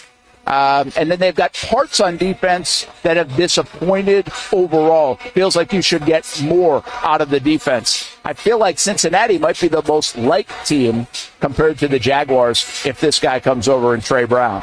Yeah, I mean, their three best players are their quarterback, their receiver, and their edge guy. And who are the best three players on the Jags? Their quarterback, their receiver, and their edge. And everybody else is kind of mediocre. I think it would be interesting to see what he thinks about like T. Higgins and whether they're going to re-sign him or not. I want to hear that conversation and the conversation that he's had about that. The Bengals of all teams in the NFL seem like one of those that's, at least so far, and obviously this depends on if they were to re-sign T. Higgins, one of the groups that kind of believes, look, we're going to go with the air raid. We're going to kind of sell out and go with that, and we're going to continue to add weapons, prioritize the weapons, prioritize guys on the outside, and that's going to take precedent over offensive line. It's kind of the Bengals seem like the inverse of what the Chargers did or have done because they're focused on throwing the football all over the field, helping Joe Burrow out at the receiver position, not the O-line. So I think it's kind of two different philosophies that we've seen as far as Bengals, Chargers, and I think, I would just want to hear, like, what would he think about, does Trevor need more weapons on the outside? Does he need the T. Higgins? Is T. Higgins even in play? Or is he willing to kind of go against what I think the other front office members of the Bengals are about and go through the O-line? Yeah, I think if he were to become the GM of the Jags, everybody would be like, oh, they're getting T. Higgins. Right. I think that alone is it. Like, you hit on a good point. I mean, that is like, that's where what are the conversations about? That's the fly on the wall moment. What are the conversations in that building about T. Higgins? Right. How much they want to keep him, how they compare him to Jamar Chase, all the rest of it. Hey, I don't know if Liv Shot is still up, but like, we just had a moment here at the arena because they put on the big board that Shake It Off Taylor Swift is going to be played, and the place went nuts. So I thought there was a goal scored, but no, it was the kids getting a chance to shake it off with Taylor Swift. So that's what's going on here right now at the Jacksonville Iceman game as we're in the first intermission, and it's a 1-0 lead for the Jacksonville Iceman. But there are bigger things and more important things here in the crowd today, and that is the music selection. A lot of Taylor Swift fans here. That was funny, though. Okay, let's go. We can keep that up, by the way, because it's fun to watch the kids as they're getting after it here on a Tuesday morning in Jacksonville and watching a little Iceman game. Beat school, that's for darn sure. The last guy on our board, Mike Greenberg, and not the ESPN guy. And this, again, is a logical connection to potentially landing Liam Coen and Greenberg together. They've got to have some kind of relationship. If you're a fly on the wall there, I'm not sure we need that fly because Liam Cohen's been over there too, all these, at least for the last year. But, here's a little bit more on Mike Greenberg, the assistant general manager. 15 years with the Bucs. So, long time. 2 seasons as vice president of football administration, 8 seasons director of football administration, 2 seasons as a coordinator of football administration. And he joined the team as a player personnel assistant in 2010. So 15 years with the Bucs. I mean, this dude has a lot of knowledge about what went wrong and what went right over the years with the Bucs and how they've kind of turned it, because they weren't any different than the Jags. They were usually a perennial loser. Maybe had a good season here or there, but not a sustained winning. And now they've found stability, sustainability, and seem to figure it out there in the NFC South the last few years. Tom Brady certainly helped that. But what did Tom Brady bring in the building culture-wise that now has lasted throughout, right? What was his impact? To me, that would be the fly-on-the-wall moment if I was around Mike Greenberg. Did he sense that? Can you duplicate that here, or do you need Tom Brady to do that? Yeah, my first fly-on-the-wall moment would be, hey, if the Buccaneers want to give you more money on a contract, are you going to even take our interview? And then secondly, I would say more importantly, he's known as the salary cap savant. I was reading up, that's Rick Stroud of the Tampa Bay Times. That's how he pinned him as a salary cap savant, because he's given a lot of credit for even bringing in Tom Brady when the Bucs were already over the salary cap. Because they added Leonard Fournette, they retained Mike Evans. I think Shaq Barrett his contract was in there at some point. So he's given a lot of credit for maneuvering around the cap, keeping them within it, in kind of dire straits there.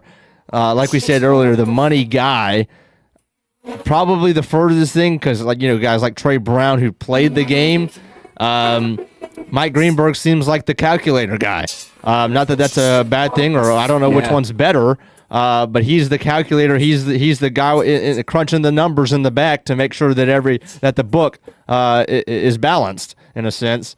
We certainly don't have those same issues here in Jacksonville as far as the cap goes, but we have a lot of players where you could potentially save money on the cap and do other things. So that would be mine is, look, some of these guys that are, like what would Mike Greenberg have done with Darius Williams and guys like that who are in their last year of their deal and who have played good football, but maybe you should move on for them to go elsewhere, to get younger, because he had to get younger when getting Tom Brady and, going from Tom Brady to Baker Mayfield. That's not applicable here in Jacksonville, but that's still a big move. And so money is obviously the biggest factor in a lot of those decisions, and he seemed to nail them. Yeah, it's a good. Listen, it's okay to be the calculator guy and be able to manipulate, feel that out, and have a good sense of what you can and can't do. Like, I think those are all big deals. It doesn't always have to be the GM that does that. The Jags have had good money guys over the years that have helped those things out and help the GM out. So I don't think we get too wrapped up in it. But I think your point is good. I do think culture-wise, if you take the Giants, nah. If you take Chicago, nah. Take the Chargers, I don't think so.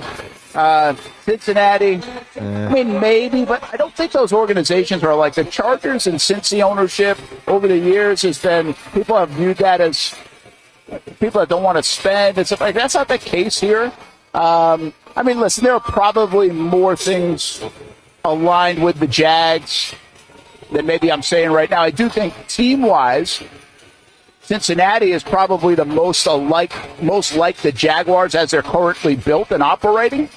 Now, listen, Burrow certainly is, and Chase have a way head start, but I'm just saying what the pieces look like, I think are more like Jacksonville. But what's interesting to me about Tampa and Greenberg is really the culture part. That's what I'm getting at. I think if he can take how that flipped, if he felt that, if he figured that out, again, Brady was probably a big part of that, but they've sustained it even after Brady. So how have they done that? They sustained that over multiple coaches. How have they done that? Now they're going to try to sustain it with a lot of shakeup in their building. So I think that part is very interesting when it comes to Greenberg. And obviously, the relationship with Liam Coen can't hurt. Like, I don't know how deep it is. I mean, he's only there a year. I don't know how deep of a relationship you have with the second assistant for the GM. But it's intriguing to the point. But I've also got to believe he's going to get a little bit. Now, he's not going to be the GM in Tampa, but he's going to get a bump. Yeah. Because Spivek left. So, and is he like, why hasn't he had a bump before that? I guess is a reasonable question to ask. Brent, do you put anything into that he's only ever been there? He's been with the Bucs for 15 years. Would you prefer a guy who's been around a couple of organizations, who's gleaned more from other guys, has a little bit more experience to draw from? Because look, the fact of the matter is, experience is such a good teacher, because some of these other guys who've been with 5, 6, 7 organizations, like Brandon Brown, can be like, hey, that's what I'm not going to do.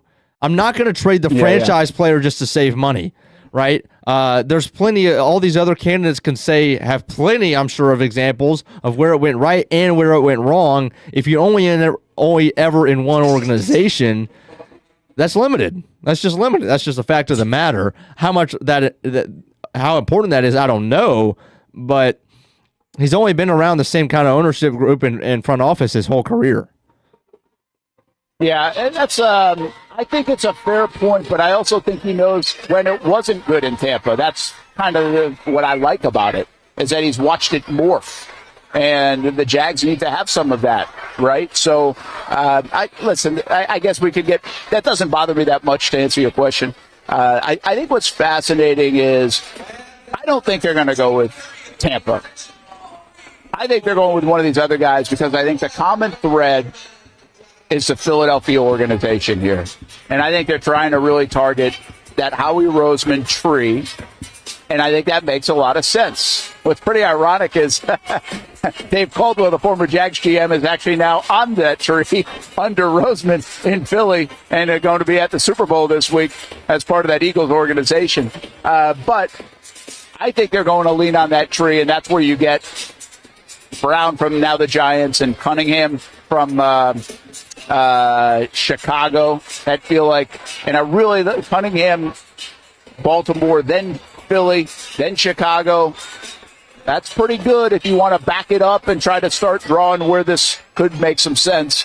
And then there's Trey Brown, of course, in Cincinnati. I think those three guys, probably because the Philadelphia tree says a lot to the Jacksonville Jaguars, whether that's Shad, Liam Coen, Tony Boselli, all three. There's that common thread that they're bringing these guys in. And how do we do what Philly's doing? And right now, I would say the rest of the league is asking the same thing. How do we accumulate that kind of talent, put ourselves in those kind of positions the way the Philadelphia Eagles are? Because nobody's saying that quarterback is the best quarterback in the league. Very few are saying he's a top 5 quarterback, maybe even a top 10 quarterback in the league. He's a good quarterback. But a lot of teams have good quarterbacks. So how can you build the rest of the roster to support that? Plus, we know who they are. They built a brand. They built an identity. They have a vision. And if there's a star that comes off that Roseman tree, it seems like the Jags want to find that guy right now. We'll see if they can. All right, let's do this. Take a timeout. We've got second period action happening here with the Jacksonville Iceman. They lead 1-0. The kids were crazy during the intermission. Absolutely love it. Good energy here on the Brent and Austen Show on the Action Sports Jax 24/7 network on a Tuesday. We'll check in with Austen Lane in just a bit. He'll join us from South Florida. Along the way, we'll be right back here on the Brent and Austen Show.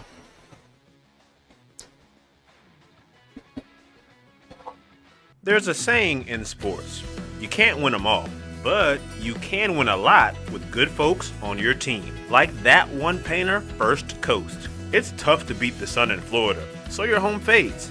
It's tough to beat that HOA when they come calling. Beat the sun, beat the HOA with that one painter, First Coast. And it's a good time to do it. Less rain to work around, and painting in mild temperatures is perfect.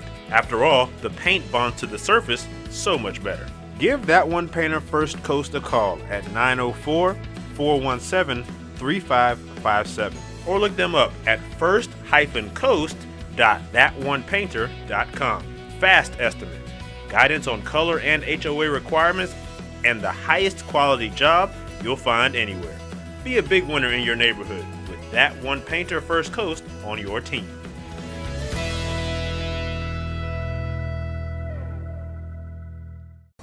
Just be yourself.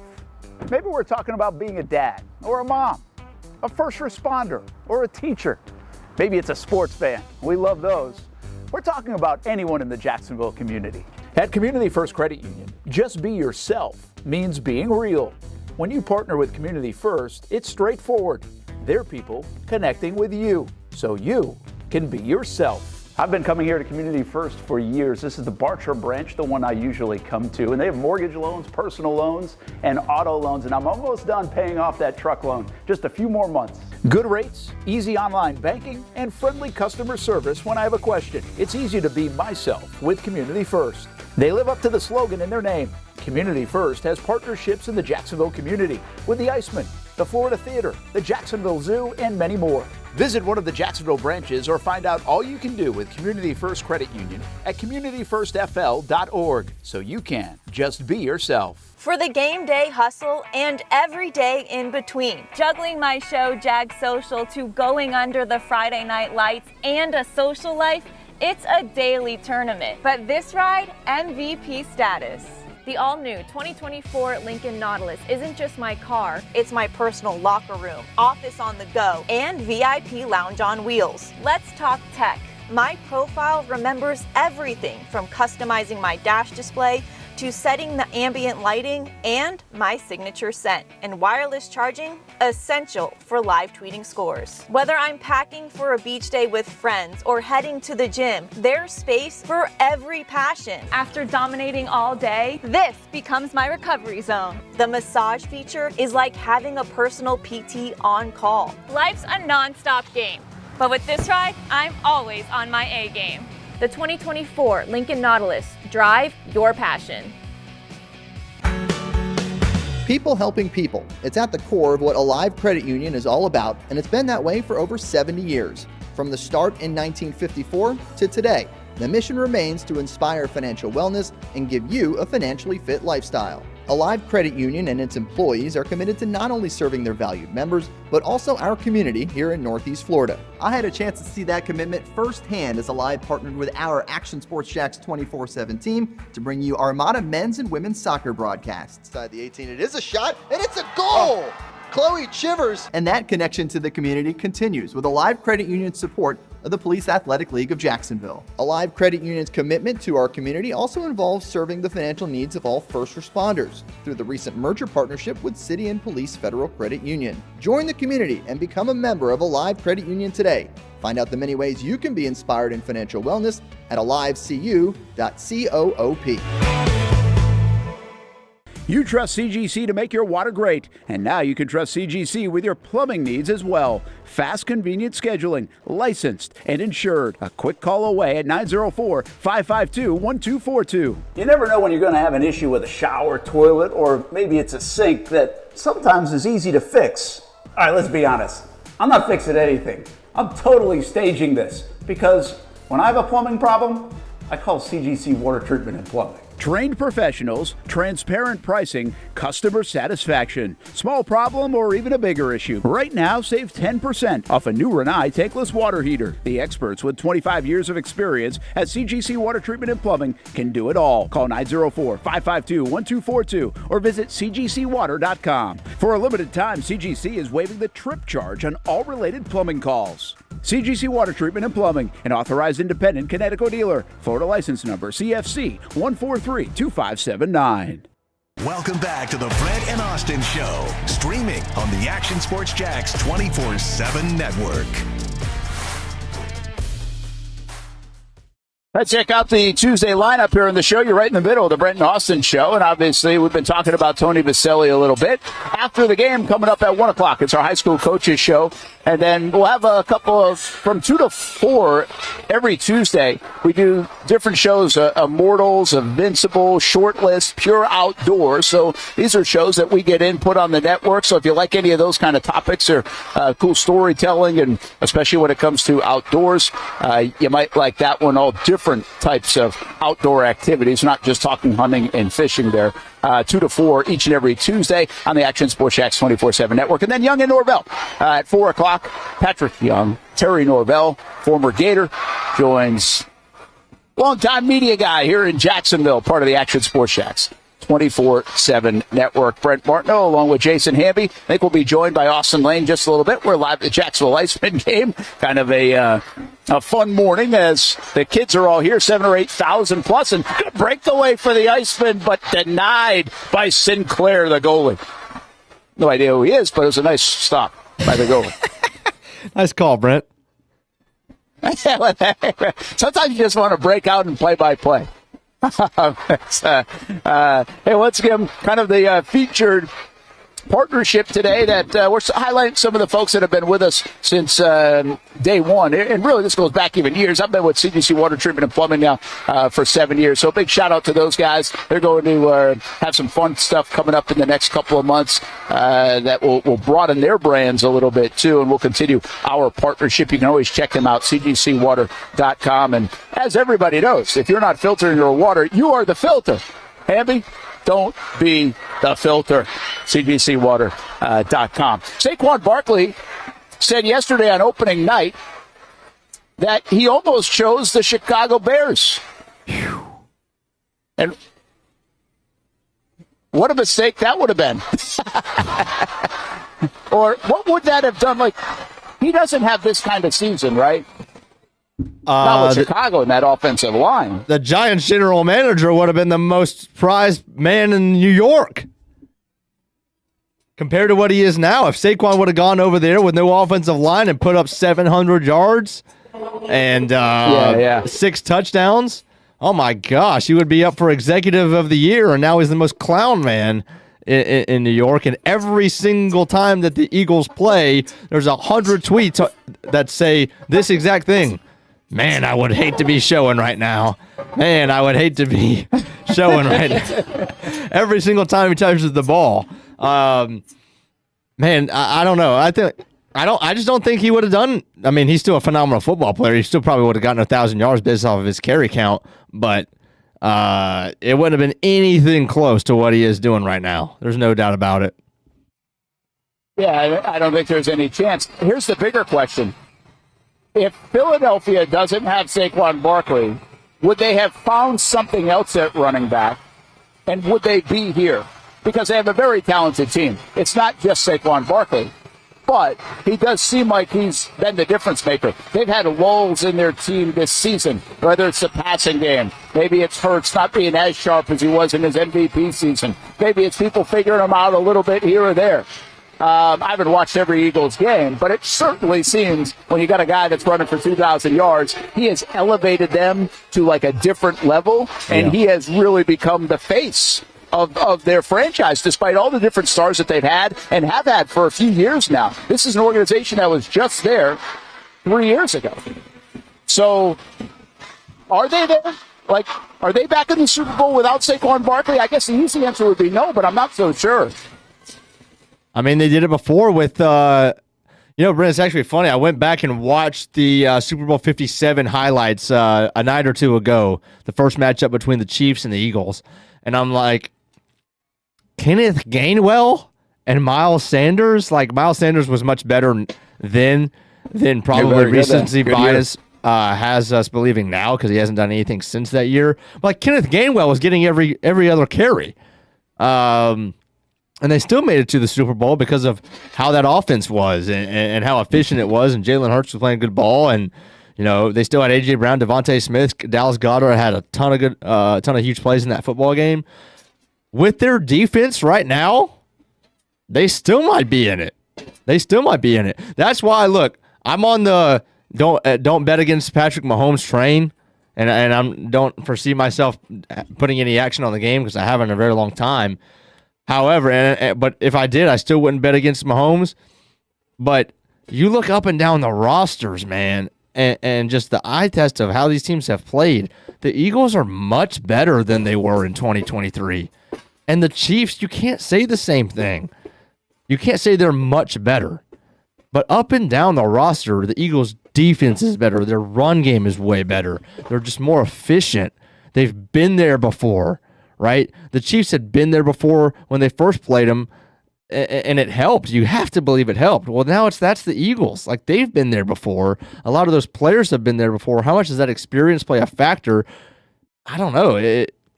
If there was ever a time, I feel like we've said this, probably a dozen times this year, if there was ever a time to start betting against the Chiefs, this Eagles team seems like the team that could take them down. Yeah, I just don't know if anybody should ever bet against the Chiefs. Right. Hey, we got another one just in. Jaguars requested permission to interview Rams Director of Scouting, James Gladstone, for their GM job. And there's, I think, news that Ethan Waugh will also join the interview room as well. And that makes sense that he would get an interview with the Jacksonville Jaguars. I'm not sure where that one came from, but that would absolutely make sense. So now you get 6, 7 folks. They're really betting these guys on the GM position and digging deep. This is not a light interview process. There are a lot of folks that think and have said that Ian Cunningham's going to be the guy. He's the favorite, but they're bringing a lot of people. Maybe that means there's also been some some reports and some conversation. I don't know if I would even like them as reports, but definitely conversation that Cunningham has thought twice about it for whatever reasons. So maybe he's not a slam dunk, even if they wanted him. We'll see. But anyway, continued names added to the list on the GM search for the Jacksonville Jaguars. The one nice thing about this for the Jags is they really only had to compete with the Jets and the Raiders for a GM. And those guys did a heavy vetting as well, especially the Jets. So, I mean, there are plenty of candidates out there. This is not like a coaching cycle where if you do it later, you're left with, oh, is that as good as we could have gotten, right? Sure. I don't think people are going to, when the Jags land on a GM, I don't think people are going to be like, damn, they should have had Spytek. You know, I don't think that's the way this is going to go. We'll see. But it looks like there are plenty of candidates, and a light GM cycle has helped the Jags in their situation, considering they didn't identify it right away, and they got eventually back to it, and it doesn't feel like there's a major rush. Remember, February 28th is a key date, the NFL Combine, where you either have to have someone in place, and then there's kind of like a frozen period between that and after the draft. Then you can kind of recycle that spot once again.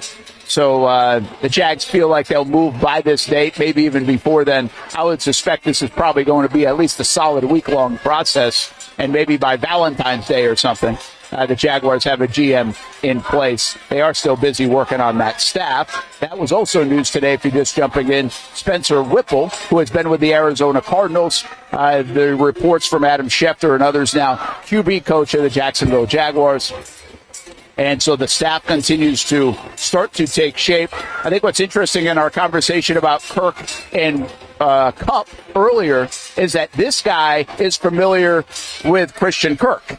So you've got familiarity around the league. And I don't think familiarity means, hey, these guys are slam dunks to return, be here or be there, right? You can't just assume. But familiarity doesn't hurt either. Sure. And he watched Christian Kirk grow into who he is right now, seen it from the start. I wonder if that plays a factor in how much they want to keep Christian Kirk, how much maybe they could restructure Christian Kirk. Those are going to be interesting conversations, I think, with Christian Kirk. And I'll give you a couple other things with him. We know Trevor loves him. We know he loves Trevor. Why not? If you're comfortable here. He started a family, got married, having a baby. Right around draft time, I think they're having the baby. Probably have a home now for the last couple of years. That's not everything in the NFL because they get the nature of the business, but those things do change. Priority changes when you start to have those life-changing moments and you're happy in a spot. I think he certainly has to be a candidate to restructure that deal, potentially to stay here. And how loud would the voice be of Trevor Lawrence and keeping Christian Kirk as well? Because we know this.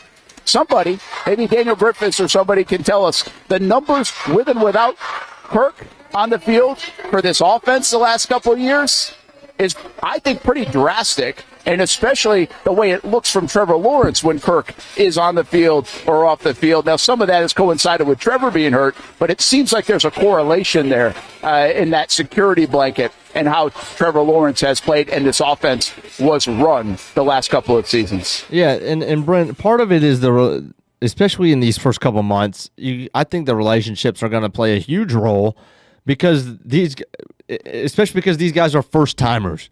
You have a first time head coach. You're going to have a first time GM. The last thing you want to do right off the bat is make a big surprise move. You kind of want to get your feet wet within your role before you go do something big. And especially if that something big is, hey, I know I've only been here for like a month, Trevor, and you're the franchise guy. We were all brought in to help you. Okay, we're going to trade your best friend. Or we're going to wait. That's just a relationship. But does Ian Cunningham or whoever the GM really care who Trevor's best friend is? No. Especially if in a couple of years. But if you're 60 days into the job, it's not the best idea. It's not the best look. And I know that sounds like that's not even a football move. That's just a relationship thing. But I think it could play a role. It's just like not exactly that is the guy you want to protect. Shot has made it very clear. That's the guy that you're building around. So trading his best friend is in one of your first moves ever as a GM would probably not be advised. Yeah, probably not. I tell you, if we got a shot of the Iceman, I don't know if Liv's still got it up. She's going to get out of here in a minute, but let's take a live look in to the Jacksonville Iceman, if we do have it, as they are leading Bloomington right now, 1-0. Haven't heard of. Man, we need a goal around here to get these guys fired up. Either that or another Taylor Swift song. I'm not sure which one. But 9 minutes to go in the second period. Oh, we don't have it up anymore. Liv, I might have missed her. She already had probably been going and getting out of here. That's okay. We got a little live look earlier, and you can see the action behind us. We'll keep you posted on the Iceman. Oh, there it is. It's back. Look at you. Liv didn't leave. Liv's the best. There you go. She got us Tony Boselli yesterday. She's getting us the Jacksonville Iceman today. We got a little breakaway. That's denied. You don't play Bloomington, the Bloomington Bison, very often here in Jacksonville. But that's who the Icemen have, and they lead 1-0. They've won 4 out of their last 5. Here in the month of February, things heat up. It's pretty jam-packed in the Eastern Conference, by the way, for the Icemen. And we've got Kids Day. This place filled with elementary school kids, 7,000, 8,000 of them. It's the second time we've been at these games, and we love it. We don't get to do a lot of live events at our 10 o'clock in the morning to 1 o'clock p.m. show. But this is one. Of course, we'll have the Players' Championship next month. We'll be live at that. Ooh, shot on goal by Jordan. See if we can get a goal here before we go to a break, before we let Liv go. Liam Coughlin, he's been hot lately because if your name's Liam, you've been on fire the last couple of weeks here in Jacksonville. Sorry, I'm turning my back to everybody. I guess I could just watch it right here like with the rest of you. All right, let's do this. We're going to take a timeout. We'll hit the top of the hour. I think we're going to get Austen in. I have this question about, we haven't even talked the Super Bowl much. We just talked Saquon Barkley. But I have this question about the teams in the Super Bowl. Is which direction do you want to go? If you're the Jags. When they had Doug Peterson, you were going to follow the Andy Reid kind of path. You were built or trying to be built more like Kansas City. And heck, in 22 and even the early stages of 23, it looked like the Jags were on their way. They obviously couldn't sustain it. Well, now are you trying to be built like Philly? Are you trying to be a little bit less QB-centric? But the guy can be an MVP candidate, but doesn't have to carry the freight? Nor does the coach. The roster carries the freight? Or do you still try to build it like the Patriots did with Belichick and Brady and the Chiefs have done with Reid and Mahomes? Is that still the way to go? So you got to hit on Liam Coen, and you got to get the best out of Trevor Lawrence, and he's got to be a top 5 guy in the league. How do you feel about it? Let's talk about it with Austen when we come back here on the Brent and Austen Show, here live from the Jacksonville Iceman game. There you see the scene. 1-0, Iceman lead it in the second period. When it's time to get a new car for anyone in your family, just remember, nobody but Nimnick, the #1 Buick GMC dealer in Jacksonville. Get the latest price breaks on 2023 and 2024 models or the newest 2025 vehicles in the showroom on Phillips Highway or shop online at NimnickBuickGMC.com 24 hours a day. GMC Sierras, Yukons, and the redesigned Acadias, or get the all-new redesigned line with Buicks. It's nobody but Nimnick, and part of the reason why is this is a first-class buying experience here at Nimnick Buick GMC. You're not just a customer, you're a friend. This is about getting a vehicle that best fits you and getting you on the road, and also helping you and your family down the road. Nimnick has a treating you right guarantee, courtesy, respect, fairness, and most Buicks, GMCs, and Jacksonville's only Car Bravo dealer, nobody but Nimnick. Who has put in the most years and stands behind a better experience? Nobody but Nimnick. GMC. We are professional grade. 2024 provided plenty of memorable moments for the Jacksonville Armada on the pitch, including another conference championship game appearance for Tommy Kruzanovich's under-23 men's team. They sit in the dying moments. Debuting this year for the first time, the girls in blue, as the Armada fielded a women's under-23 side in the WPSL and made its presence known with some highlight moments. Potential goal of the season. Then attention turned to the future. with MLS Next teams representing the Armada badge in 3 age divisions this fall, including an under-19 squad ranking among the best in the state. Those teams are a big focus on Fleet and Footy, covering the big soccer stories each week on the Action Sports Jax 24/7 network. I'll put one in the back of the net for you. Join us for player profiles, fun interviews, and the very latest on the Fleet and all things footy. That's every Thursday at 2 p.m. I've been telling you about CGC Water Treatment and Plumbing for a long time now. Their drinking water systems remove up to 99% of contaminants. We've had a Connecticut water softener and drinking water system in our home for more than 7 years. You can see the difference whether you're washing clothes, the dishes, or what I like to do most, fill this up for some coffee every morning, and mostly all day. Remember, if you're not filtering your water, you are the filter. Don't be the filter. Right now, save $1,000 or more when you bundle a Connecticut Premier Softener with a Connecticut K5 drinking water system.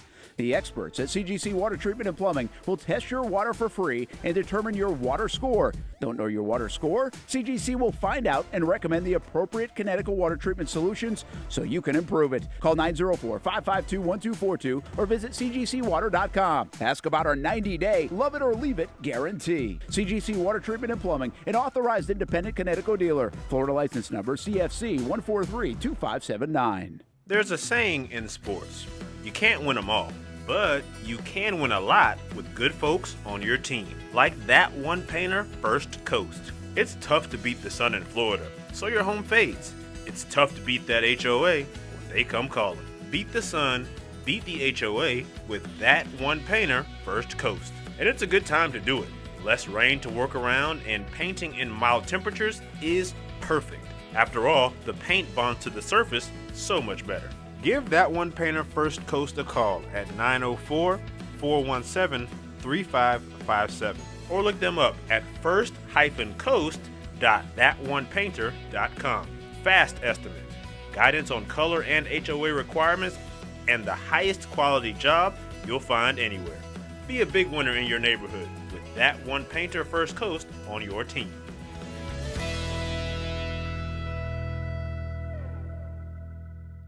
When it comes to trucks, I know exactly what I want. And at Bozard Ford, they make it easy to get exactly that. Let's go make this truck a little more my style. With Bozard Built, I can create my perfect truck right here. Lift kit? Check. Premium wheels? You bet. Advanced lighting package? Oh yeah. The Bozard team works their magic.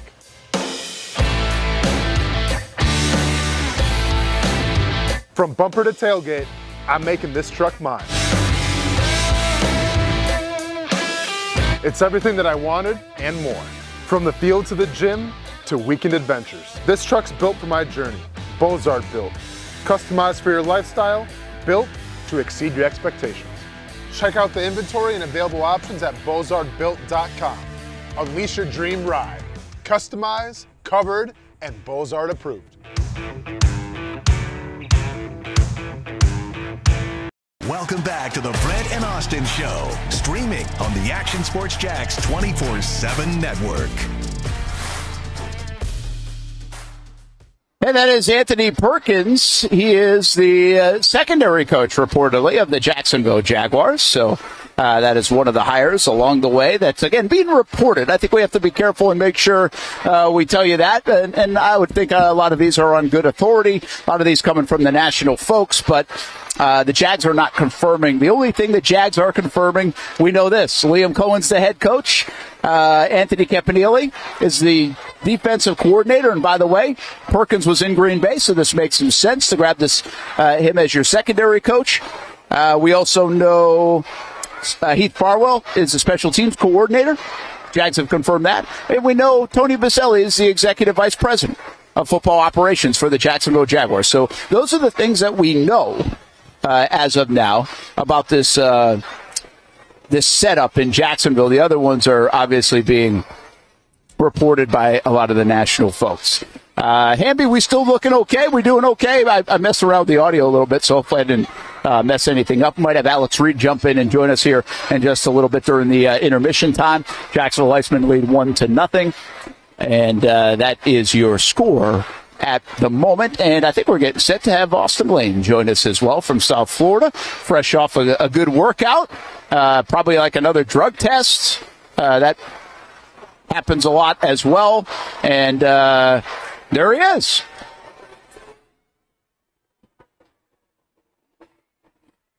I can't hear him. I can't hear him either. Maybe Hop I back can't in, hear. Austin. All right, we'll get him back out and back in, and then we'll make sure we can hear Austin. Hey, I want to get to this in this segment too. And that is, who do you want to be more like? Like, who should the Jags want to be more like? Both teams would be okay in this Super Bowl 59. By the way, you can watch it on Fox 30 coming up this weekend. We'll also have a Making of a Champion special Friday, Saturday, Sunday, leading into the big game, where we talk about the teams, but also more about the Jags. But who do you want to be like if you're the Jacksonville Jaguars? Let's see if we have Austin in now. And there he is. Good workout. Yeah, we got you now. We got you. Good workout down there. Yeah, I mean, it was a great workout, probably the best sparring session that I've had. And then, of course, you know what happens? You have a really good sparring session. Then USADA wants to go up and blood test you. I'm not sure if everyone realizes this, but when you're super dehydrated and when you're super, worn down, trying to draw blood, not the easiest thing. So, little pro tip out there, everybody. If you're going to get some blood work done or whatever, don't spar 5 rounds with a giant Russian dude and then expect to draw blood right after that. Yeah, pro tip. Don't spar 5 rounds with a giant Russian dude. Might be the way to go. Yeah. Hey, let's just jump right into this. And I hope you can hear me because it's obviously very loud. But the Chiefs or the Eagles, if you were the Jags right now and you're putting all this together, and obviously we're seeing it all unfold based on what you already have, who are you trying to be more alike? And the way I equate it is coach and quarterback centric, like the Chiefs seem to be, but obviously have built a nice team around them too. Or the Eagles, where I think the coach maybe is a little underrated even by me, considering the job that he's done. The quarterback is certainly overlooked, and some people have mixed opinions on him, but you build the roster so dang good that no matter who's right on that front, you overcome it. So, where do you go if you're the Jags and Boselli, Coen, and the new GM coming in to say, we want to try to duplicate which one? What's the fastest road to get like those guys? Because those are the teams to beat right now in the NFL. Yeah, it's a great question, Brent. I would almost lean more towards the Eagles than the Chiefs because I see the Kansas City Chiefs. And, if you see their roster right now, it's not like they're going to knock your socks off by any means. But when you have one of the best quarterbacks to ever play the game already in Patrick Mahomes, when you have arguably one of the best tight ends to ever play the game in Travis Kelce, it makes things a little easier, right? So it's almost like the Patriots effect. Everyone wants to be the Patriots of the heyday, but no one's really got a Tom Brady. I think it's unfair to say, hey, Trevor Lawrence, go out there and beat Patrick Mahomes. But I think Trevor Lawrence can go out there and beat Jalen Hurts. Not necessarily maybe from the running standpoint, but from the standpoint of, hey, when we need you to make some plays, you got to make the plays, but we're also going to have a solid run game that's going to have your back. And obviously talk about the Eagles offensive line, I would love to see that in Jacksonville as well. So I almost lean towards more the Eagles than the Chiefs. Yeah, good camera awareness by you right there with the sun poking in through the car. I like that. That was very well done. It was in my eyes reflecting off the screen, so I had to do something. Oh, no, I thought you just cared about how it looked. Forget about that then. No. Listen, I think here's the deal about the Chiefs. They are not just Andy Reid and Mahomes. I think the last few years of this rendition is really about their defense and letting Mahomes and even Reed and even Kelce do their thing when the time is needed for them to do their thing. But it's not been about them. This is not the 40 points a game version of the Chiefs that we did see years ago, and their defense was 28th in the league and just trying to hang on for dear life. This has been more of a defensive-centric team. Keep in mind, the Philadelphia Eagles, as good as they are on offense, as good as Saquon Barkley is, and Hurts has been an MVP candidate. And we know what they have at the wide receiver position in Smith and Brown. And we know what they have at the tight end position and how good that offensive line is. They're the number 1 team in the league in defense this year. So Like, I think people miss that about, because all we talk about is offense. There's so many stars on offense, but I think people really miss how good both of these defenses have been to allow their offenses in the style of play that they want to have to really work. And the other thing I think that misses about the Chiefs is they're a very physical team too. Like, they are more like, I don't think Philly, because Philly's weird. Philly's got this combination of explosiveness, big playability, and physical, and they're just so beefy up front, so they feel like the old Washington Redskins or the old New York Giants when Phil Simms played, you know? But yeah. I think this Chiefs team is actually built a lot like the Ravens that we're used to, where they're going to really bring their hard hat, their lunch pail. They'll knock you into next week, even on the defensive side when they need to. In those cold games, they can bring that, physicality. When Pacheco and Kareem Hunt need to get a few yards, they're able to do it. They don't run for 180 yards a game, but they run for 87, and they're crucial yards. I think people miss that all in the star talk of these teams. They are just so well-rounded, well-built, and sure, the stars have to do star things, but there's a lot of substance to both of these teams. And I think that's what the Jags are trying to find somewhere along the way, Austin. They've got to find substance. And when you think substance, you usually think trenches. Yeah, you're not wrong, man. And listen, once again, I think it's unfair to compare anybody that wants to be the Chiefs because, and you mentioned it, right? Like, the Chiefs have kind of changed up their game. They're not the explosive powerhouse that we're accustomed to seeing, but, they do enough to win. And that comes down to Andy Reid, right? Like, there's only one Andy Reid. Like, I get Andy Reid's got a great coaching tree. There's a lot of great offensive play callers out there, but there's only one Andy Reid. And I think, you can't say enough good things about him, set aside from the State Farm commercial that I'm getting super annoyed with. But besides that, you can't say enough about Andy Reid in terms of, bundle of Ruski do. But besides that, you can't say enough about good things about Andy Reid because regardless of who gets hurt, regardless of the adversity that team faces, he seems to always find a way to prevail. And on the other side of the Philadelphia Eagles, say what you want about Sirianni, but I feel like his team is a direct reflection of him, right? You get the sense he's like this tough kind of rough around the edges East Coast kind of guy.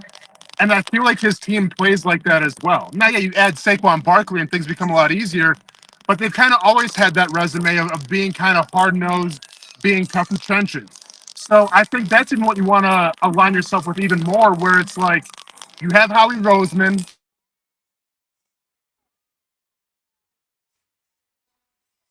Hey, Hamby, I thought we were in danger of that a little bit. Oh, there he is. Hamby, get him back out. And then again, I think we're starting to get a lot of buzz, if I can hear that correctly anyway. And you guys figure that out. We'll probably end up getting Alex Reid on here in just a couple of moments, too. Might be actually the best time to take an early break so I can get Alex Reid set up.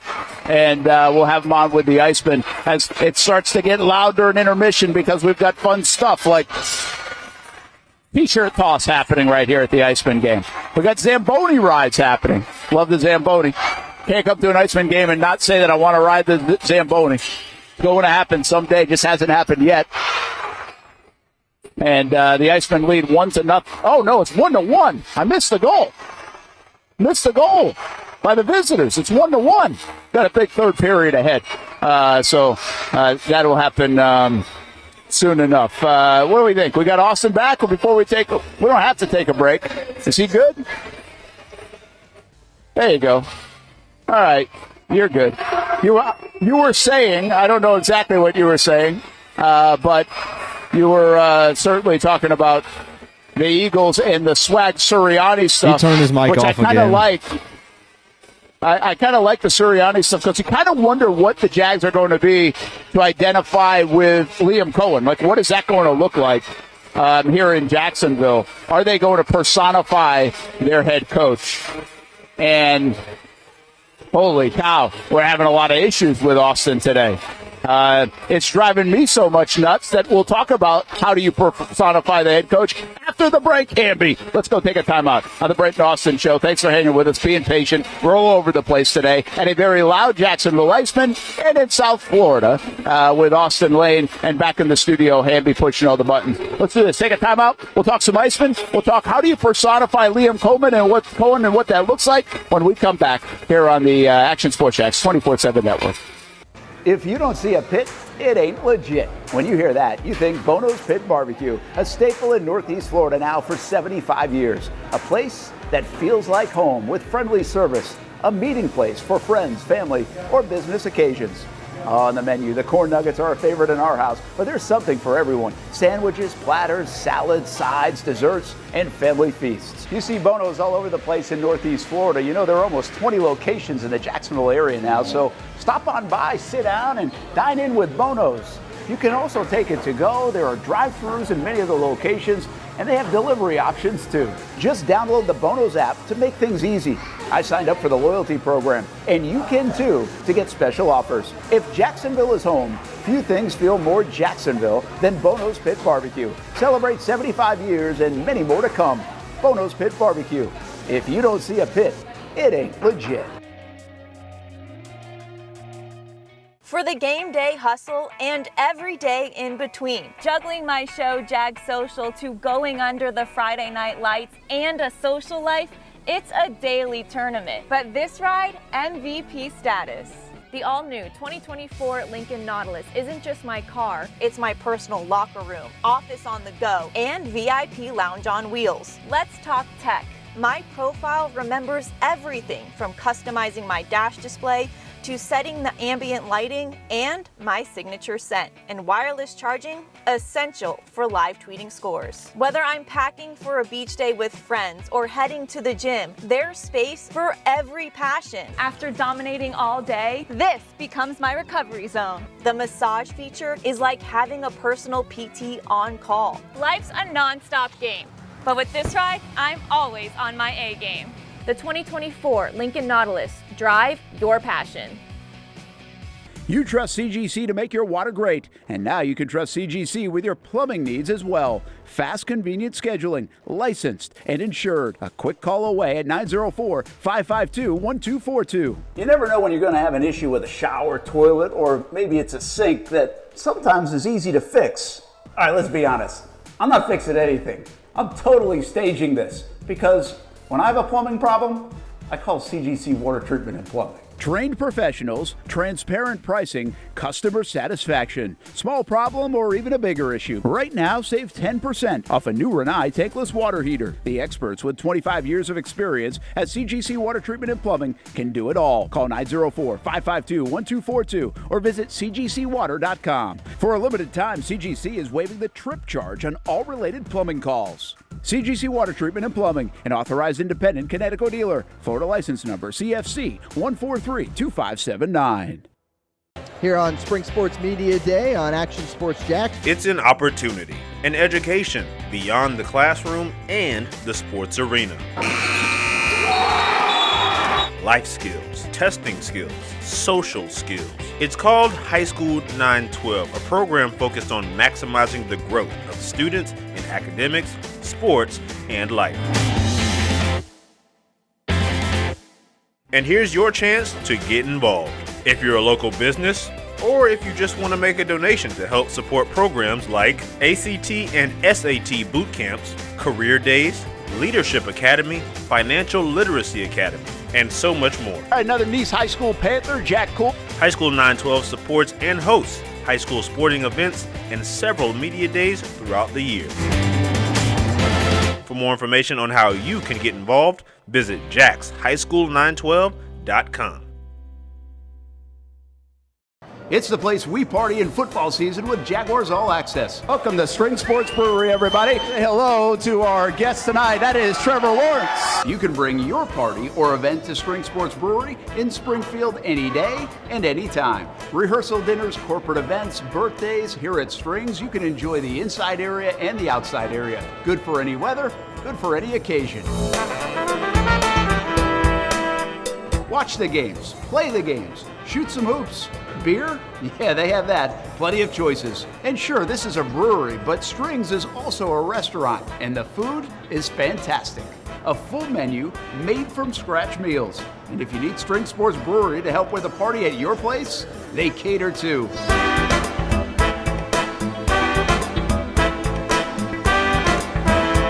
Family, beer, food, sports. Spring Sports Brewery in Springfield. Welcome back to the Brent and Austin Show, streaming on the Action Sports Jax 24/7 network. Hey, Spencer Whipple, he's the quarterback coach reportedly of the Jacksonville Jaguars. It's ironic because if you saw some of the video coming out of Liam Coen's first day, he says to Christian Kirk when he was introducing, hey, you know Spencer Whipple. And obviously that was from the Arizona Cardinals organization. Well, it turns out a couple of weeks later, he's going to be the QB coach here in Jacksonville, 35 years old. So this staff continues to be on the younger side of things here with the Jacksonville Jaguars as Liam Coen builds it out. Brent Martineau, along with Jason Hamby and Austen Lane, will take you until 1 o'clock here on the show. And, well, Alex Reed joins us right now, Director of Communications here for the Jacksonville Iceman. And it's tough to hear, probably me, it's tough to hear yourself think today, isn't it?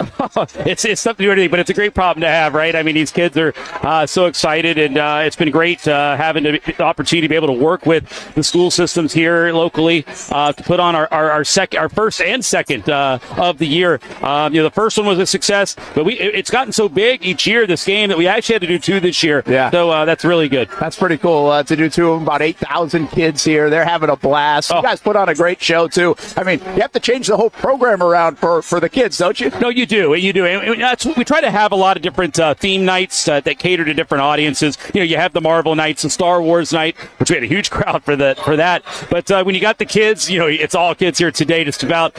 You want to get things that are going to get them excited.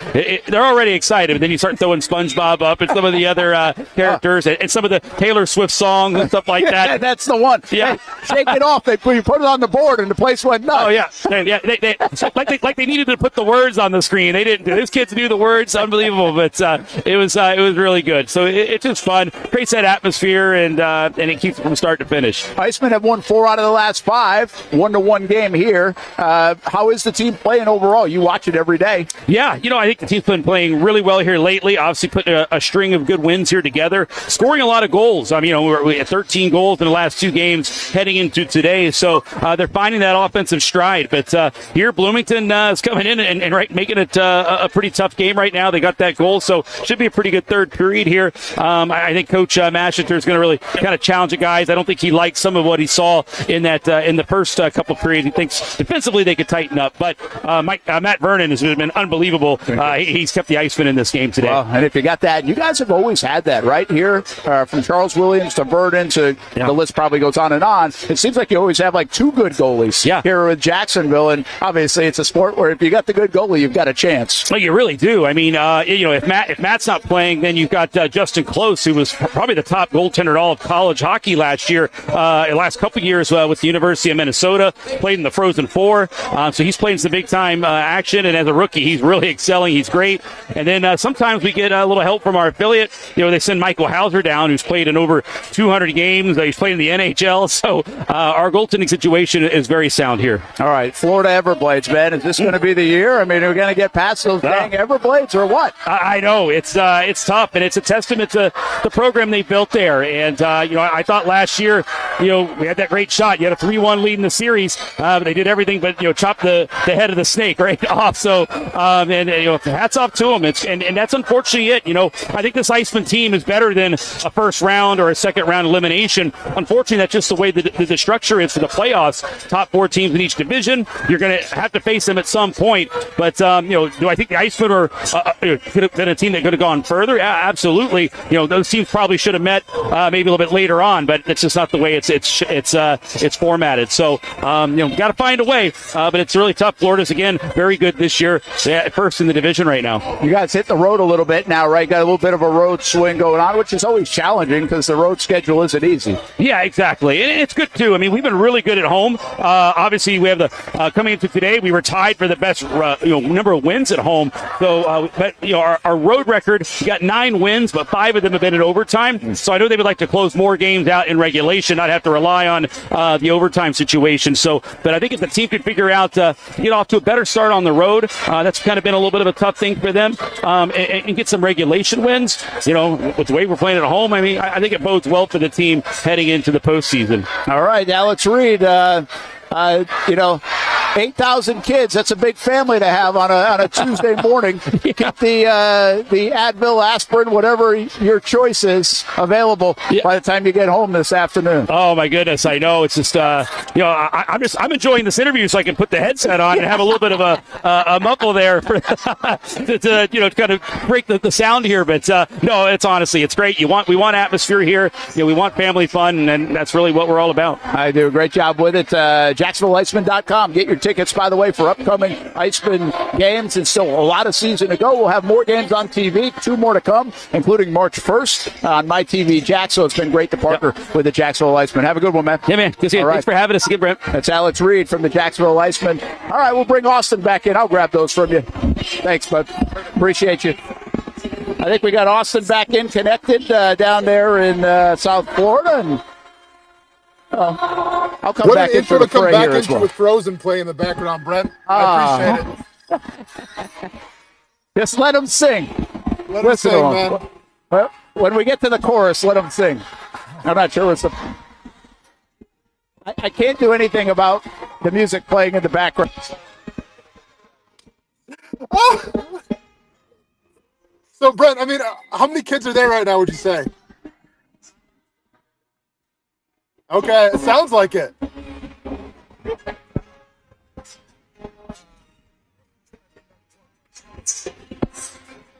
think you're all good. Yeah. We're all good, do you unplug yourself? Oh, I can hear Brent, but I don't know if the crowd can. We're gonna cover for Brent while he does this because I think he unplugged the wrong one. Hamby, go ahead and join in. I unplugged the wrong one. Stay hot. Stay hot. I unplugged the wrong one. I was trying because I didn't want too much of this noise coming through.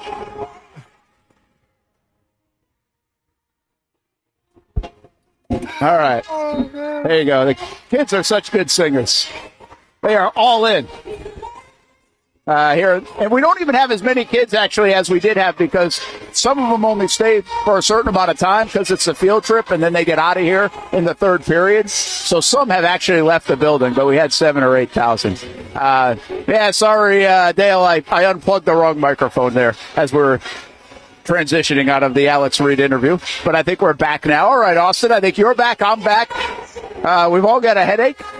From the Iceman game this morning, and Brent, did you just think we could have been in New Orleans right now eating some gumbo, covering the Super Bowl, but no, man, I'm getting punched in the face in Miami, and you're singing some Frozen right now, man. Yeah. Like I said earlier about Saquon Barkley, we all make life decisions. Sometimes they work, sometimes they don't. Barkley chose the Eagles over the Bears. Good decision.